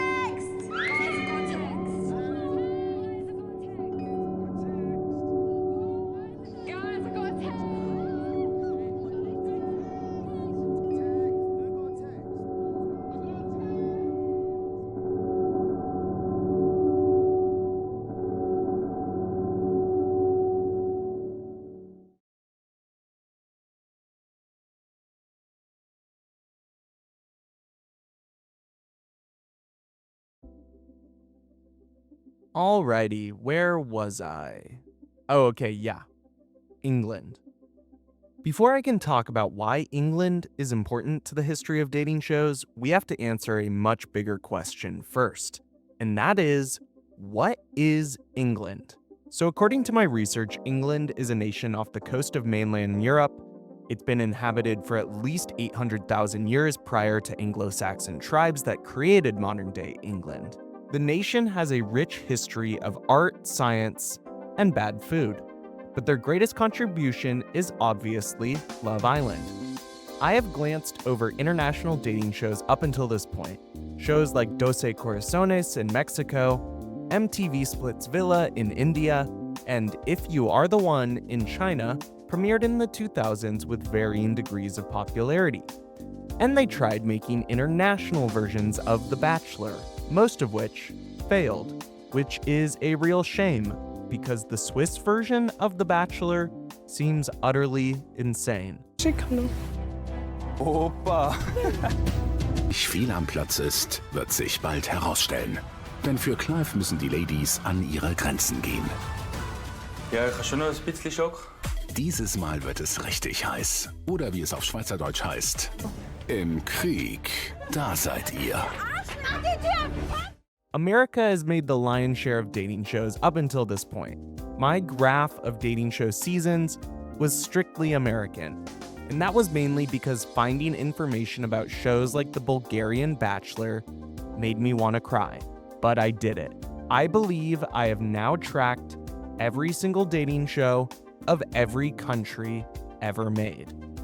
2012 was the first time ever that there were more international dating shows than American, but there had not been a version of their dating shows that had become popular in the US up until this point. That would change when England would decide to revive a show that had died over a decade previous. Celebrity Love Island, which would later change its name to just Love Island, premiered on ITV in 2005. It was about marginally popular British celebrities, mostly known for their sex lives, all trying to find love. The ratings were fairly strong for the first season, but dove dramatically the second, and it was canceled. In 2015, ITV needed a cheap option to fill airtime during the summer that could be marketed towards younger audiences on their second channel, ITV2. They decided to reboot Love Island in the hopes to break even on the time slot. Love Island premiered on June 7th, 2015. Its basic format is a group of sexy singles form couples with one another each week, essentially picking who they want to be in a quasi-relationship with. The men and women take turns picking the person they fancy, and the odd person out goes home. The viewers can also periodically eliminate someone. Each week, there are introductions of new singles, or bombshells as they're called, that shake up the ecosystem of the villa. At the end of the season, the public votes for their favorite couple and the two contestants win a cash prize. It's essentially a Stanford prison experiment of sexually charged Brits that the viewers are in control of. The way the show is shot on remote-controlled cameras also adds to the feeling of a science experiment. Not only is this cheaper than having several crews follow contestants around, the amount of coverage can essentially be 100% of the filming site. The cameras stop rolling at night for shows like The Bachelor, but Love Island has 24-hour coverage. If you look at the villa itself, there are no places to hide that aren't a confessional booth. If you cry, if you cheat, if you mess up, they will have eyes on it. Not even the bathroom is safe. Side note, there is a rumor that you are not allowed to masturbate while on the show. This has been factored into my decision to not apply. In psychology, this is referred to as the Hawthorne effect. Not like the idea of not being able to jack off. It's the idea of behavioral changes of subjects if they know they are being watched. You have to be constantly on, knowing that any point, footage will be shown to the world of what you're doing. The lack of a consistent host presence or camera crew feels like these sexy singles have made their own civilization, and you are a fly on the wall to the dumbest conversations known to man. Do you know what I'm like? What? I'm like a polar bear. What's that then? I don't know, but sometimes I feel like I'm a polar bear. Do you like polar bears? Love polar bears. Of course you do, because I'm a polar bear. Who says, oh yeah, I'm a polar bear, and in mid-conversation it's like quite serious, like they just like disrespect, it's more disrespectful to me. The first season of Love Island UK is an absolute treasure to watch. Some of the most sunburnt humans on the planet just railing cigarettes in a pool all day, every day. The viewership for the season averaged 570,000 viewers, which sounds fairly low, right? Until you remember how many episodes of this show there are over the span of a summer. You see, Love Island shows an episode 6 nights of the week, and later it would turn to 7 nights a week. Shows like Love is Blind and The Bachelor show on average anywhere between 10 to 14 episodes. Love Island shows around 65 episodes a season.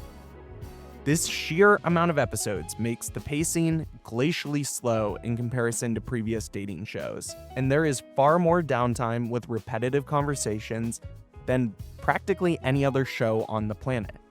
And that's not to say nothing interesting happens. It's a dating show at the end of the day, so it's still extremely melodramatic. The scene I'm talking over right now is when the contestants have to eliminate someone they've known for 3 days. If I didn't give you that context, it looks like they're having to pick which islander to be sacrificed for a blood ritual. But on average, Love Island is less entertaining on an individual episode basis and more as a sum of its parts. And that might sound like bad television, right? The idea that there are just complete duds of certain episodes or a lot of downtime baked into the show itself. But Love Island's newfound popularity reflects a massive shift in how content is consumed, namely, watching TV while you're on your phone. Love Island is meticulously crafted to be ignored and enjoyed at the same time. I wanted to see just how little happens in Love Island compared to other dating shows, so I went sicko mode and compared the amount of times they kiss and cry on Love Island to the amount of times they do on The Bachelor. I tracked both the first season of The Bachelor and Joey's season to get a comparison. Then I tracked the first season of Love Island UK and the most recent season of Love Island USA. Being an unemployed virgin is a mindset, and boy did I lock in. In the first season of Love Island UK, they cried 1.92 times per episode, and they kissed 3.85 times per episode. But well over half of these kisses are from the horny games the producers make them play. Removing kissing-specific challenges gives me a better indication of how much action is really going on. In terms of real passionate kisses, or RPKs, as I'll abbreviate, they only have 2.5 per episode. Compare this to the first season of The Bachelor. They cry 2 times per episode, which is actually slightly less than Love Island UK, but they have 5.5 RPKs per episode. Now let's compare The Bachelor's second most recent season. On Joey's season, they go from crying twice per episode to crying 6.75 times per episode. and they go from kissing 5.5 times per episode to 11.25 times per episode. That is utterly insane RPK growth. Love Island USA's most recent season, they went from 1.92 cries per episode in the original UK season to 3.1 times now in the most recent. There are only 3.5 RPKs per episode in Love Island USA Season 7. So, okay, what does this data all mean? In terms of dramatic moments, which are kissing and crying added together, Love Island USA Season 7 has 6.6 emotional moments per episode, and Joey's season of The Bachelor has roughly 18 emotional moments per episode, meaning Love Island has about a third of the total dramatic moments, thus confirming what I kind of already knew and didn't really need to analyze, which is Love Island is slightly boring on purpose. If we think about modern day media, the general discourse and sentiment is that there are just constant explosions and way too much shit going on the screen to account for the fact that our attention spans have gotten so much worse. There needs to be something insane happening because our brains will turn off if anything boring begins to happen, like dialogue. But Love Island figured out, what if we never had to turn our brain on to begin with? It has become massively popular as a result of this change in philosophy. To leave England for a second, in the States we had gotten pretty much the exact same show in the form of Bachelor in Paradise. Bachelor in Paradise premiered on August 4th, 2014, a year before Love Island UK actually came out. It's the ultimate BCU, Bachelor Cinematic Universe expansion show, essentially. Failed contestants go on an island and they vote each other out. It's the same show, essentially. But it's nowhere near as popular as Love Island. But for the next 2 years, it didn't really seem like it mattered. Love Island had about a quarter of the viewership that Bachelor in Paradise had. It's around this time that Mike Fleiss's stranglehold on dating shows begins to lessen. He had gotten complacent. He was too busy playing barking noises on a speaker at 4 a.m. to protest that his neighbors had gotten a new dog. His neighbors describe it as a campaign of terror and harassment against them, making physical threats and blaring barking dog sounds at all hours from huge speakers pointed at their property. TMZ also claims Fleiss was, quote, uncooperative with police during the investigation, and when they attempted to interview him, were told he said he was busy having sex with his wife. Mike Fleiss also bought his home from Mel Gibson in 2012. Meanwhile, a Philippine, Brazilian, Russian, and Colombian woman were all getting on one-way plane rides to America. Their dorky white husbands were waiting for them. This is 90 Day Fiance. 90 Day Fiance debuted on January 12, 2014 on TLC. TLC, as a reminder, is the Learning Channel. When you get married to an American national, you get a K-1 visa.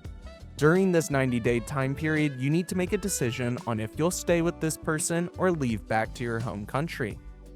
90 Day Fiance is part dating show, part really low-budget documentary. I had a really tough time classifying this dating show. It's not a game show, it's not a competition show, but there's still like a season-long arc. And that brings us to our third and final category of dating show. It is called the Watch for Love category. It's a documentarian style of dating show where there is no structure outside of the relationship. I would argue that one dating show actually did this before 90 Day Fiance, and that is Millionaire Matchmaker on Bravo. Other shows in this category are Love on the Spectrum, Jewish Matchmaker, and Down for Love. These shows are focused on documenting how love differs by countries, cultures, or other factors. There are no winners, and there are no games. This documentary style of dating show has become increasingly popular in the past decade. The distribution of each category of dating show has shifted tremendously over each decade. In the 20th century, it was 100% game for love, every single dating show. In the 2020s, Watch for Love has firmly become the second most popular version of dating shows. Documentary-style watch-for-love dating shows are the cheapest possible version of a dating show. The budget is essentially just for a camera crew to be able to follow the contestants around. In the first season of 90 Day Fiancé, they have contestants film a large portion of it. And they also forgot to clean their iPhone cameras. I mean, how the fuck is this deemed usable footage? They couldn't pay for one intern to make sure that no one rubbed a bunch of bullshit all over the front-facing camera. I digress. But people don't watch for the production value. They watch because 90 Day Fiancé is messy as hell. That is largely because the stakes of this show are so much higher. Most dating shows have been about beautiful 20-somethings trying to find love. If it didn't work out, they'd be fine. They'd get over the heartbreak. In 90 Day Fiancé, it is the livelihood of majority women from poor nations that need this to go well, or men so desperate to find love that they will do anything to make it happen. 90 Day Fiancé focuses mainly on the cultural and language barriers between the United States and foreign nations. Is it educational? Yes, of course, it's on the Learning Channel. But actually, it's a pretty mild analysis of some interesting things that are happening in the world of dating at this time. In the 2010s, it was the first time that more people met their significant other online than in person, and almost all of these relationships began on an online dating website or some weird Facebook group that they found each other in. 90 Day Fiancé is the most popular show in the history of the Learning Channel. There are 11 seasons of this show, and there are so many spin-offs. There are, by my estimates, 20 different spin-offs of this show. TLC relies heavily now on 90 Day Fiancé to drive in ratings. Its lasting legacy will be this man, Big Ed Brown. Let's fast forward to 2017. Season 3 of Love Island is the breakout series for the show. The viewership in England had quadrupled to 2.6 million average viewers. But it's not the viewership that made this the breakout season. In 2017, Love Island was the most talked about TV series on Twitter. 6.3 million tweets in the period studied. Clips started to become popular online that were finding themselves on the phones of Americans. Terms like mugged off, crack on, and boonda started to be incorporated into the online lexicon. Americans were learning that an Essex bird was essentially our version of a Valley Girl, and that semi-pro football players were our version of SoundCloud rappers. For the first time, England almost felt like a real place. ITV Studios began to draft plans to expand the Love Island universe, past England into other European countries and the United States. Dating shows weren't just an American obsession now. Dating shows were becoming a worldwide phenomenon. Chuck Barris's silly little game show 50 years previous had turned into something that was barely recognizable. But in 2017, we lost a legend. Chuck Barris died on March 21st, 2017, at the age of 87. Chuck was an avid reader, a best-selling author, and an incredibly wise man. I could wax poetic about how important Chuck Barris is to television, but I think you should hear it from some of the most famous people on the planet and some of his best friends. There was no one like Chuck Barris. All these current shows are based on a lot of Chuck's old ideas. Those shows were the first relationship shows with real people. Chuck Barris created a genre of television in which we capitalize on today. He was an innovator in American TV. Chuck Barris is the best thing that happened to television in its early days because he made it real. I don't think it's a coincidence Chuck Barris used the term game in the first dating show ever created. The dating game was revolutionary, and yet it did not take itself nearly as serious as dating shows do now. It was a cute little thought experiment on if people could develop a crush on each other in under 30 minutes. And yet, critics reviled it. It was hated from its inception. Dating shows have never been liked by the people that tell us what is good or what is not. And Chuck Barris thought what he had created was bullshit. Everybody thinks of me now as some kind of a clown, buffoon. an idiot jumping around the stage like a damn fool. I'd just like to do something meaningful. He never went back to making dating shows after the 80s based on not only the rampant negative reception from critics, but also the death of his daughter. But every single dating show you've ever watched has some part of Chuck in them, and it will always be like this. By the time of his death, Chuck would never know how popular the version of television he made was about to become. He thought of himself as a buffoon, a fool that danced around for people's enjoyment, making lowbrow content for the masses.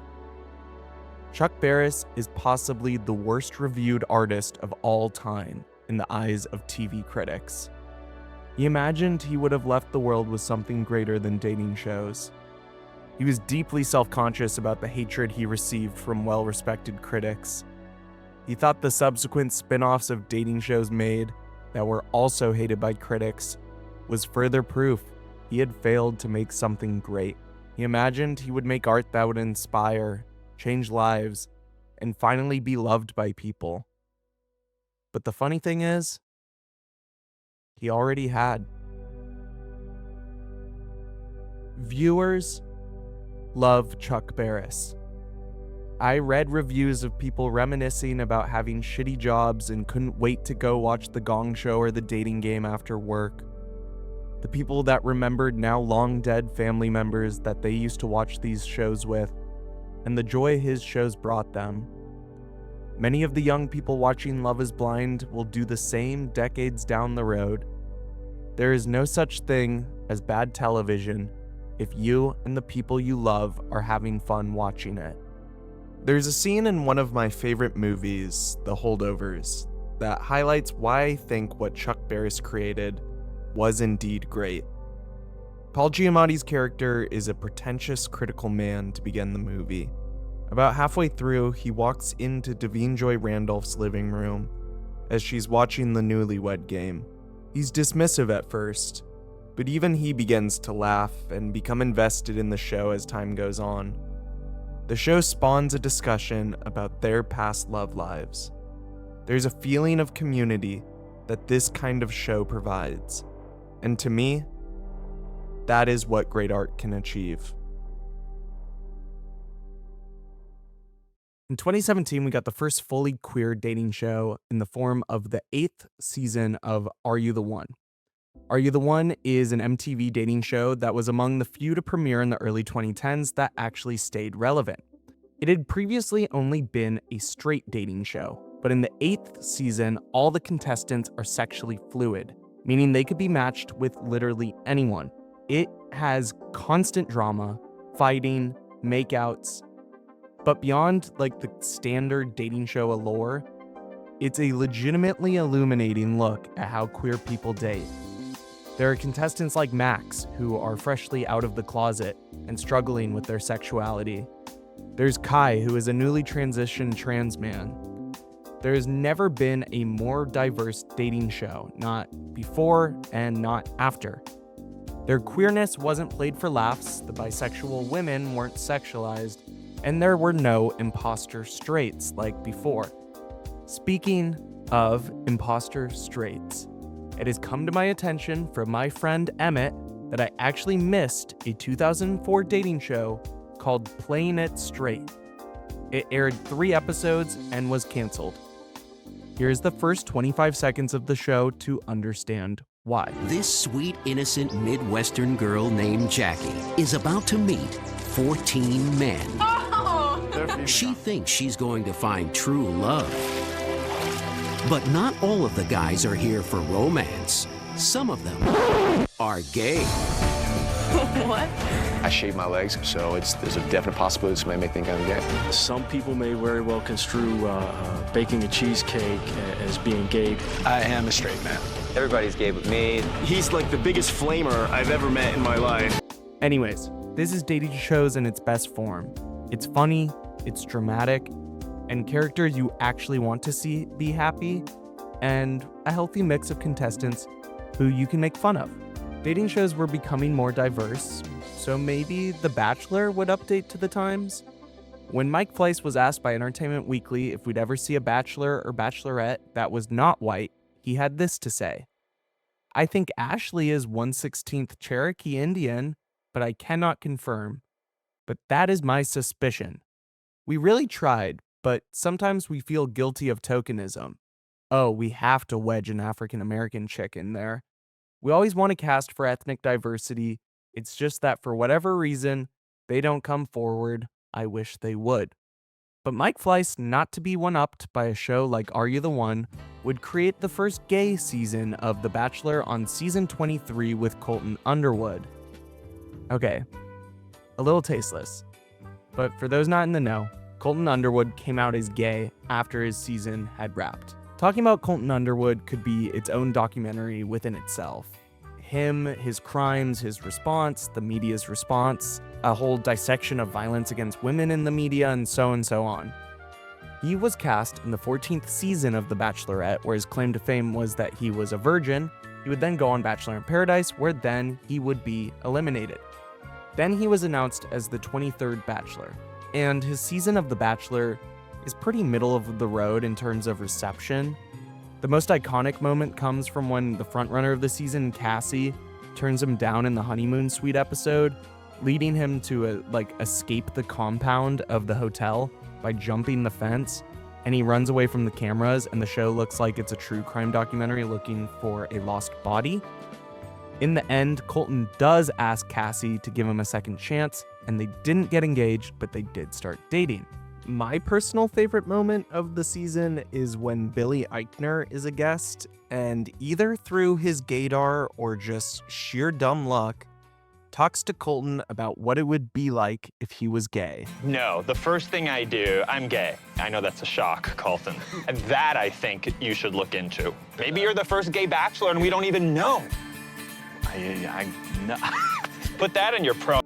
There have been probably numerous closeted men on dating shows. What's most interesting about Colton Underwood coming out is that it was after the report that he had been stalking, harassing, and threatening Cassie after they broke up. In the restraining order, Cassie depicts, and this is confirmed by Colton, by the way, that he left a tracking device under her car, he would show up to her or her parents' house uninvited, and that he would constantly send her texts all throughout the days, saying things like he was going to hold her accountable.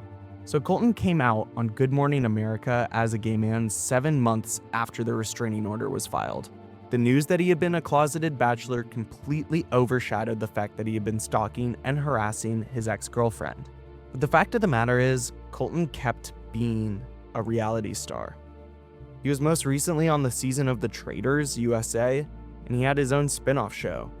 Mike Fleiss, not to be one-upped again, would be issued his own restraining order from his pregnant wife. In the restraining order, it was disclosed that Fleiss allegedly demanded she get an abortion. She alleged that he had been verbally abusive throughout their marriage, and that he had threatened to push her down the stairs if she did not get an abortion. Warner Brothers launched an investigation into Mike Fleiss, and what resulted? A divorce settlement worth up to $10 million, and the dropping of the restraining order and assault allegations. Mike Fleiss was back to being the showrunner of The Bachelor.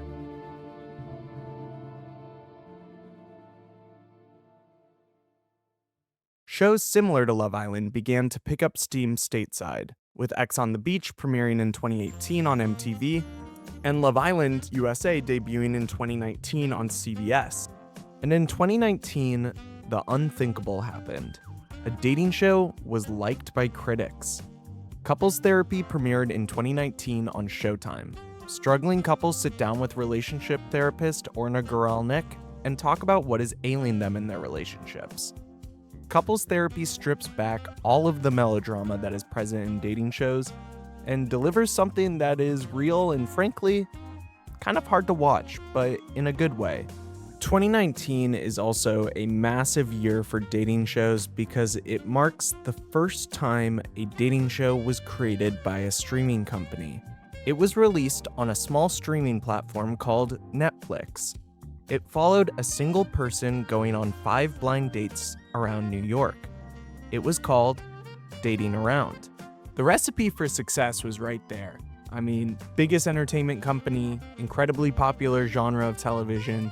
You imagine a show like Dating Around would be massively popular. No one watched this show. I mean, have you heard of it? Have you heard of Dating Around?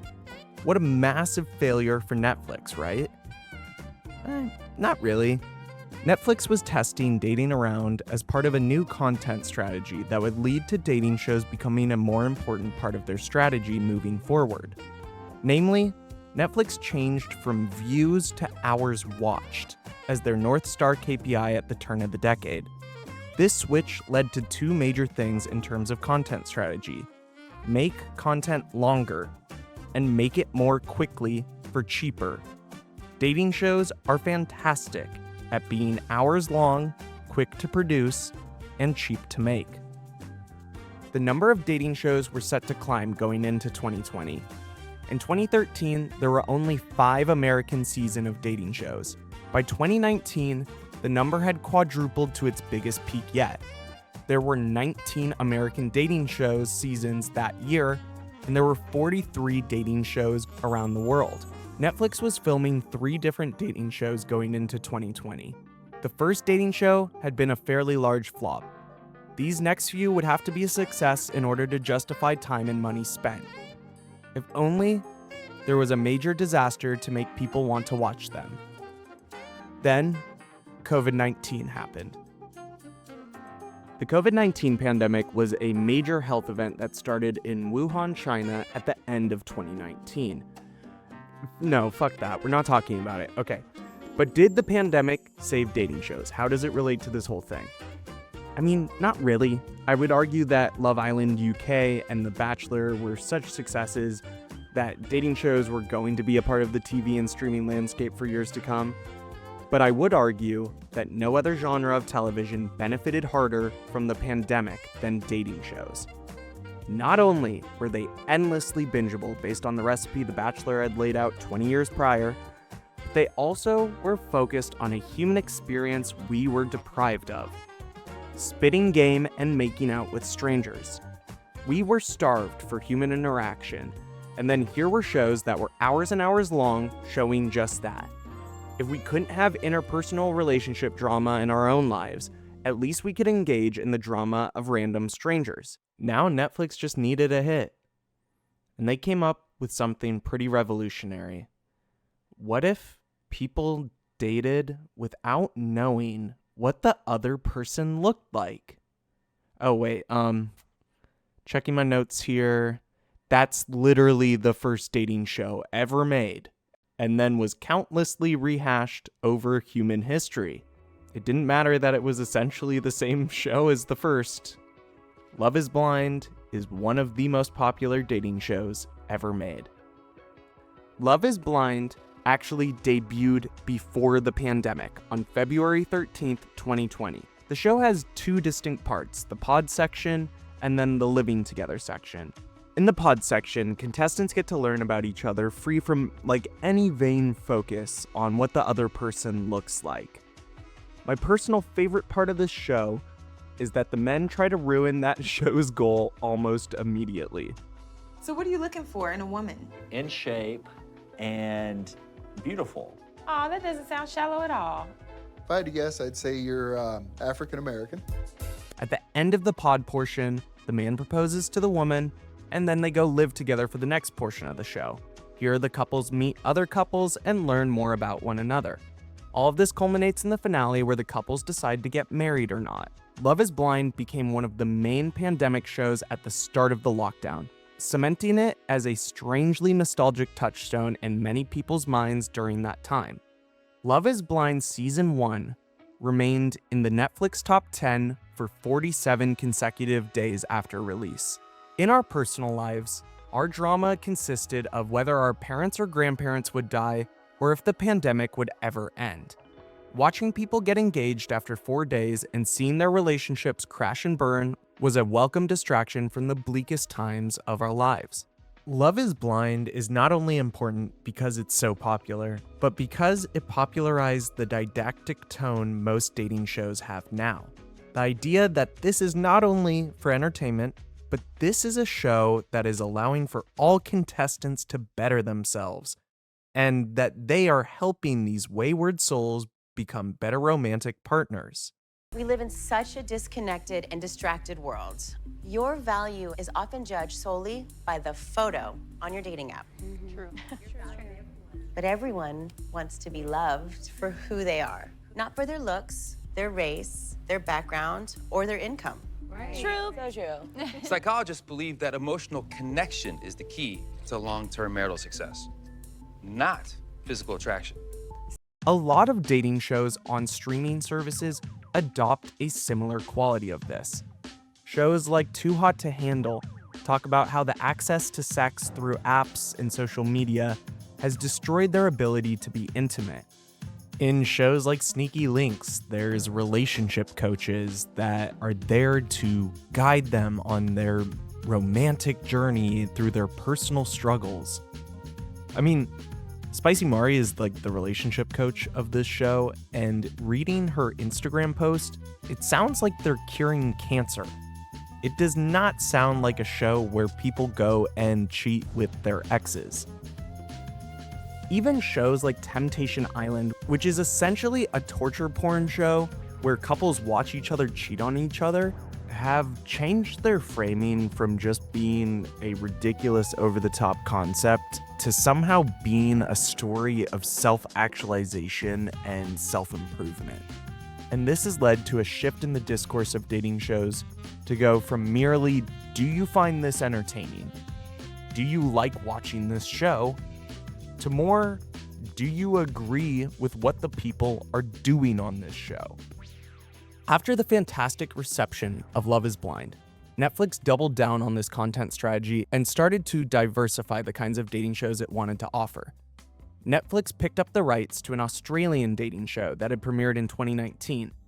The show would take people on the autistic spectrum and document their lives as they looked for a romantic partner. The show would adopt a much more positive tone. It was called Love on the Spectrum. Love on the Spectrum premiered on Netflix in July of 2020. It follows men and women that are autistic and looking to fall in love. The participants live at home in the real world, and they have the longest filming cycle of any dating show ever. They do not film every day, rather they reportedly film once or twice a week over a 4 to 7 month period. This drastically changes how the show feels. It feels a lot more like a documentary than it does a dating show. It is the last show, I will say, that gets very good reviews. It's a warm hug of a show. Contestants are nice to each other. The representation is genuinely well done. And I cried during this show, which I never cry. I only did it like 300 times while making this documentary. This isn't to say all Netflix or streaming companies were only producing hopeful testimonial dating shows. There was a ton of slop also being produced. The next big hit for Netflix couldn't be further from the tone of Love on the Spectrum. What if you took sexy horned up singles, led them to believe that they're going on a huge orgy-style dating show, and then bring in an AI butt plug that tells them that they can't kiss, have sex, or what would be the worst part of being on the show, masturbate. Will also apply to self-gratification. Fuck, I knew that was coming. What does that mean? No masturbation. No masturbating. Oh my God. Side note, I would lose a ton of money for people on this show for that reason. This is not to be confused with the Hawthorne effect. Anyways, the show was called Too Hot to Handle. Too Hot to Handle came out also in 2020 on Netflix, and it's a show about if hot people could possibly forego bumping uglies in order to win money and find love. The show is absolutely terrible at making lasting couples. It is, however, fantastic at launching influencer careers. The show launched the career of Harry Jowsey, who has become a legitimate celebrity at this point, and Francesca Fargo, the latter who has parlayed the show into essentially being a professional TV show dater, I guess. Like, she just goes from one Netflix dating show to another. And that career path is legitimate now. 2020 marks the first time dating show contestants were fully treated as celebrities. And I would argue that that isn't because we got more and more interesting people on these type of shows, but that one of the most insidious industries in the world was dying. Celebrity tabloid culture has diminished drastically since its height in the 2000s. Not only are celebrities far more private with their lives than they once were, but during the pandemic, the only interesting thing that celebrities were doing was making that horrific Imagine cover song. 2020 brought a new batch of beautiful young people with questionable decision-making that were willing to disclose every possible intimate detail about their life. The perfect candidates for tabloid and gossip blogging. Outside of tabloid culture, dating shows had just simply become undeniably popular during and after the pandemic. Looking back at our graph, the early 2020s are the biggest single jump in dating show popularity ever. We went down slightly in production based on COVID shutdowns in 2020, and then, holy shit, 53 dating show seasons. According to PeerLogix, US dating shows saw a 23% increase in viewership during the pandemic. Media corporations were overjoyed at this increase in viewership because they realized they could make a shit ton of money. Prestige television has become the norm. Major motion budgets have become the expectation to produce a show like Stranger Things. This requires a lot of money, a lot longer filming cycle, and a lot longer post-production cycle. Dating shows operate on the exact opposite schedule. Many of these companies are publicly traded and have to be constantly proving that they are efficient in order to increase value for shareholders. Dating shows are efficient. Netflix knows that more people will end up watching something like Outer Banks than Love is Blind. But it's the cost efficiency of that viewership that makes dating shows so enticing for streaming companies. Dating shows are more cost efficient than many of the more expensive dramas and action shows streaming companies produce. This is the content strategy for not only Netflix, but for all streaming companies.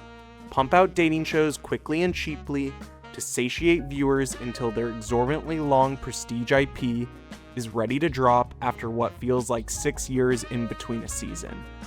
And for smaller media companies like TLC or Tubi, they will make a ton of dating shows in the hopes that one catches on and grows their brand, without having the insanely high entry cost of prestige television. Coupled with the fact that WGA and SAG went on strike in 2023 for practically the same reason as when they did in 2007, pausing production and making scripted content more expensive.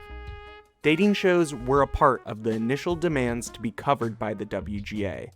But once again, they dropped the stipulation to end the 148-day strike. This led streaming companies to turn to their non-union cash cow. It's a win-win for everyone except the contestants. Parrot Analytics has estimated that Love is Blind has made roughly $410 million since its airing.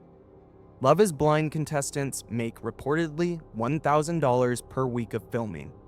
This is a number so unbelievably low compared to how much money this show makes for Netflix, and for the price of possibly destroying your reputation for the rest of your life. Executives have long dangled the carrot of fame and the possibility of love in front of contestants in order to underpay them and put them through conditions that wouldn't pass even the flimsiest union rep.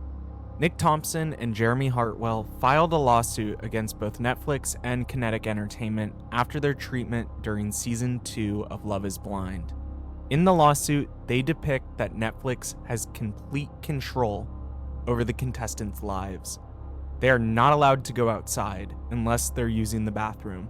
There are no clocks to let them know what time of day it is. They are not fed on any regular cadence, and they said that even water was withheld from them, forcing them to drink water out of the sink. And once the show is done filming and the barrage of criticism online comes in, Netflix and Kinetic do nothing to help. dating shows have been labeled as exploitative since its inception. This is not a new critique.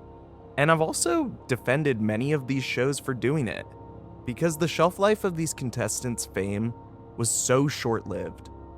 And dating shows marketed themselves so much less seriously than they do now.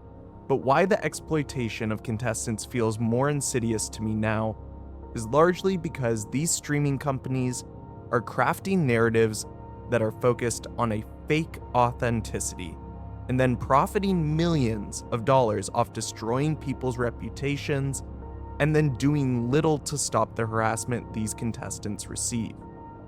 And the social media engagement these studios have been trying to amass as part of their new frontier to capture all your free time is at the expense of random people.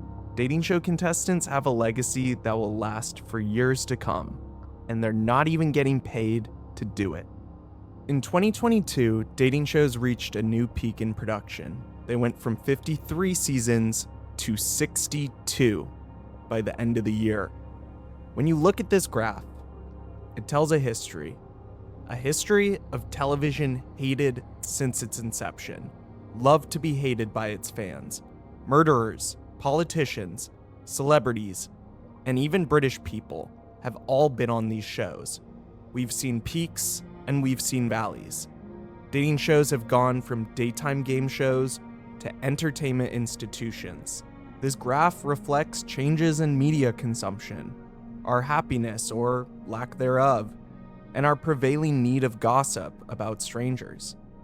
The shows have changed themselves to reflect our sexuality, taboos, and politics. The only thing that has stayed the same is that gradually over time, this graph has gone upwards. In 2023, we reached our peak.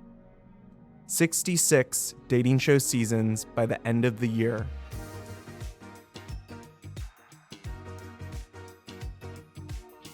There were dating shows about everything in 2023. We had MILF Manor, which was essentially incest porn, where mother and son duos dated other mom and son duos. There was Dated and Related, which was essentially incest porn, where brother-sister duos dated other brother-sister duos. We had Joey's season of The Bachelor, which was essentially incest porn, where two sisters competed for Joey's hand in marriage. We had everything. We also had maybe the best spin-off in the history of the Bachelor franchise, with the introduction of The Golden Bachelor, where 60-somethings date each other instead of 20-somethings, but they still remain as catty and dramatic as their younger counterparts. You can take a breath up here. Look at how much it's grown. These shows won't win a Nobel Prize, but they will capture our attention. They always have. Some of you might view this chart with horror. Others might be overjoyed to know how big it's truly become. This graph will go down, dramatically actually. So while we're at the peak, let's take one last breath and let someone I've been wanting to let off this ride for a long time. Mike Fleiss, this is your stop.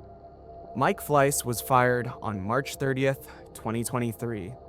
The Ringer's Matthew Baloney's article the next day read, "The Bachelor loses its cold black heart." Another investigation from Warner Brothers had found numerous complaints from coworkers and contestants that Mike Fleiss had been racially discriminating against minorities. He had been lashing out at producers that suggested they cast black people on the show, had been favoring white employees for promotions. This had been known for years, but no actions had been made to rectify the situation. Had the Bachelor franchise been doing better, I'm curious to know if they had kept him around. You see, the god of ratings turned on Mike Fleiss. Both shows are now in a horrible place when it comes to ratings. They pretty much have, besides a couple outlier seasons, gone down drastically in the two most important metrics: average viewership and their 18 to 49 demo. I was also about to finish this documentary, but news just dropped of Taylor Frankie Paul's entire season being scrapped right before it was about to be released based on video evidence of domestic abuse. This will lose ABC tens of millions of dollars in revenue and sunken costs. The two Mikes of the 2000s used to revel in this kind of controversy, and it would have 100% aired 20 years ago. But both the increase in commercialization of this show and shifting patterns of morals of dating show viewers has led to its cancellation. And while The Bachelor continues to sink further into obscurity, the enduring spirit of the nation of England persists. Love Island, in just the 2 most recent seasons, has become the most popular dating show in the world.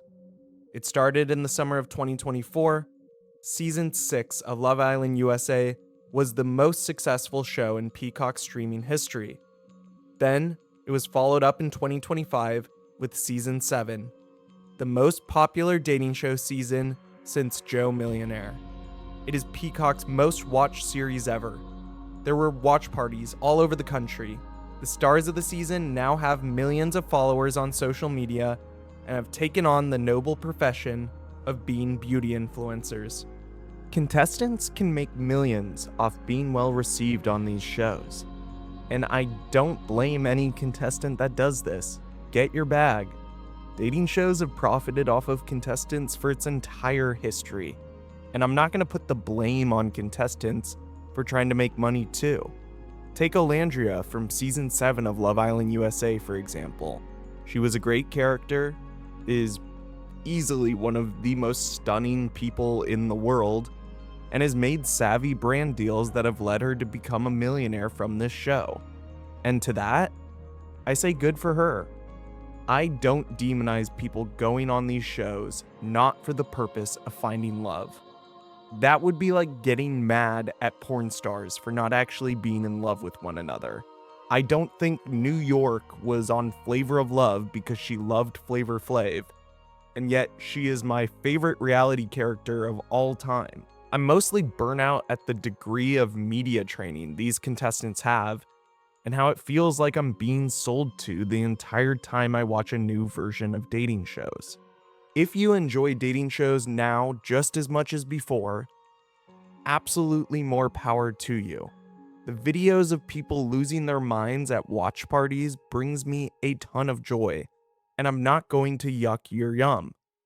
My fear, and this is me specifically, is more in the fact that dating shows seem to be slipping from an outrageous form of entertainment to like a Jada Pinkett Smith podcast where influencers talk in abstract terms about their previous relationship traumas because it's more palatable to their personal brands and makes the shows more money.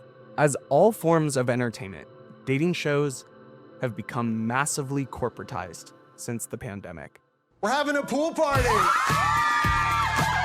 And there's one more thing, ladies. Joey wanted to do something really special for you all. I hope you're hungry. Joey decided to kick this party off with some KFC. The food's outside by the side of the house. You can head on out. As more corporate sponsors have come to these shows, there has been a certain edge removed. Sponsors don't want to align with anything that could be deemed a PR nightmare. And while many of these shows and seasons over the past 5 years have had controversies, and honestly, I think every dating show until the end of time will have controversies with its characters, there is a noticeably different flavor to dating shows now than we had even right before the pandemic. Wow, it's really good. What's finger looking good? In a lot of ways, dating shows have become an American Idol for our next favorite beauty influencer.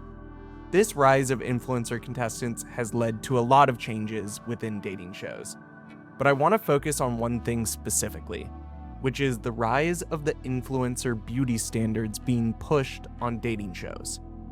Dating shows have always been about skinny fit young people dating, but now there is a certain look that is being pushed. A look that is incredibly expensive to attain, heavily done plastic surgery, bodies that have no flaws, skin that is spotless. This requires effort to maintain, yes, and there are people that are just naturally this beautiful. But there's also a lot of contestants that have put a lot of money into their looks. And this is not an anti-plastic surgery take or an anti-body augmentation take. What I'm saying is that the dating shows are really focused on showing off things about these women that are desirable for other women to have. They're zooming in for long slow-mo shots on their impeccable butts. Not that I'm looking at them at all. I just am assuming that they're probably doing that. Anyways, they're focused on showing how beautiful these women are. And then when the commercials run, they show you a way that you can pay to look like these women. When I rewatched Love Island UK back on Hulu for that insane analysis on kisses and crying, every single commercial break, I got an ad about Roe or some GLP weight loss drug.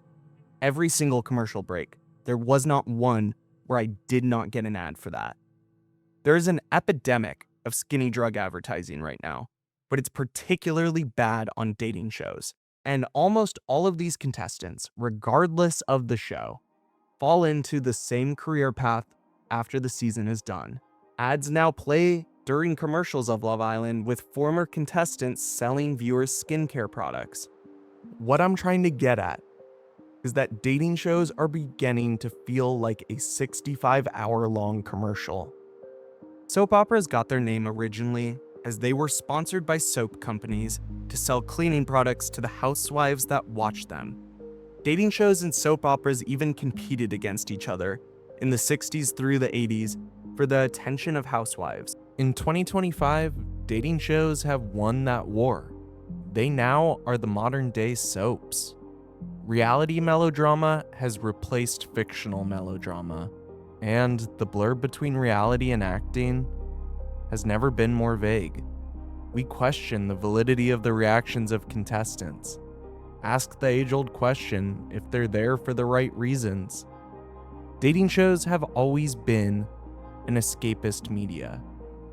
But the problem with the commercialization of dating shows and the didactic science experiment tone they now strike is that our escapist media is losing its escapism. Media corporations forgot what makes dating shows the best. The fact that they are absurd. A hilariously over-the-top form of television that is up to the viewer how seriously you want to take it. And by stripping away its inherent silliness, we're left with a bland final product that's only purpose is to be a guerrilla marketing tool for other industries. I feel guilty watching these shows knowing there's ICE agents murdering people in the street, caring if two influencers end up dating when a show is over, when we're on the brink of World War III. Maybe dating shows have nothing to do with any of this. But what we choose to distract ourselves with as an empire crumbles outside of our living rooms seems important to me. I've loved dating shows since the first time I watched Flavor of Love when I was 8 years old. They've sparked conversations with romantic partners that have led to a better understanding of each other's wants and needs. And they've provided priceless moments laughing with friends at post games. And I don't want to see dating shows just become another ad. And I don't think I'm alone in this feeling. Dating shows over the past 2 years have dropped dramatically in popularity as a whole outside of Love Island. The number of dating show seasons dropped to the most it ever has before in 2024. It went from 65 to 47. And then from 47 to 44 in 2025. Only 16 dating show seasons in America, the lowest it's been since 2018. Love is Blind is coming off 2 incredibly poorly received seasons, and the Bachelor franchise is essentially dead in the water. Maybe we're headed for another valley, but if my research has proven anything, dating shows will be back. Why dating shows have gotten popular from a purely economic and production side is extremely easy to answer. They're cheap and quick to produce. Why we enjoy watching them is murkier.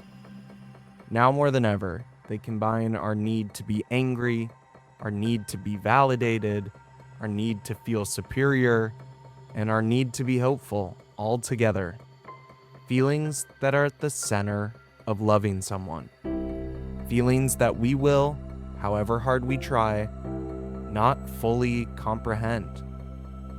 If we knew what love was, we would have long ago templatized the process for finding our perfect match. We could forego the scorned egos, self-doubt, and embarrassment that we find ourselves in when dating. And yet when we find that love, that unmistakable thing we can never really understand, the whole process was worth it. Every ghosted text, argument, and breakup led us here to someone that we can't seem to live without. We love love, and we love all forms of it. Passionate, fake, failed, or successful, it really doesn't matter. And dating shows, no matter how ridiculous they might be, take us just a little bit closer to that feeling. Somehow, some way, while I've been making this documentary, I met someone new. We started dating recently, and we decided to put the new version of Temptation on. I have not laughed like that in so long. And I realized the answer to why we watch dating shows couldn't have been more clear.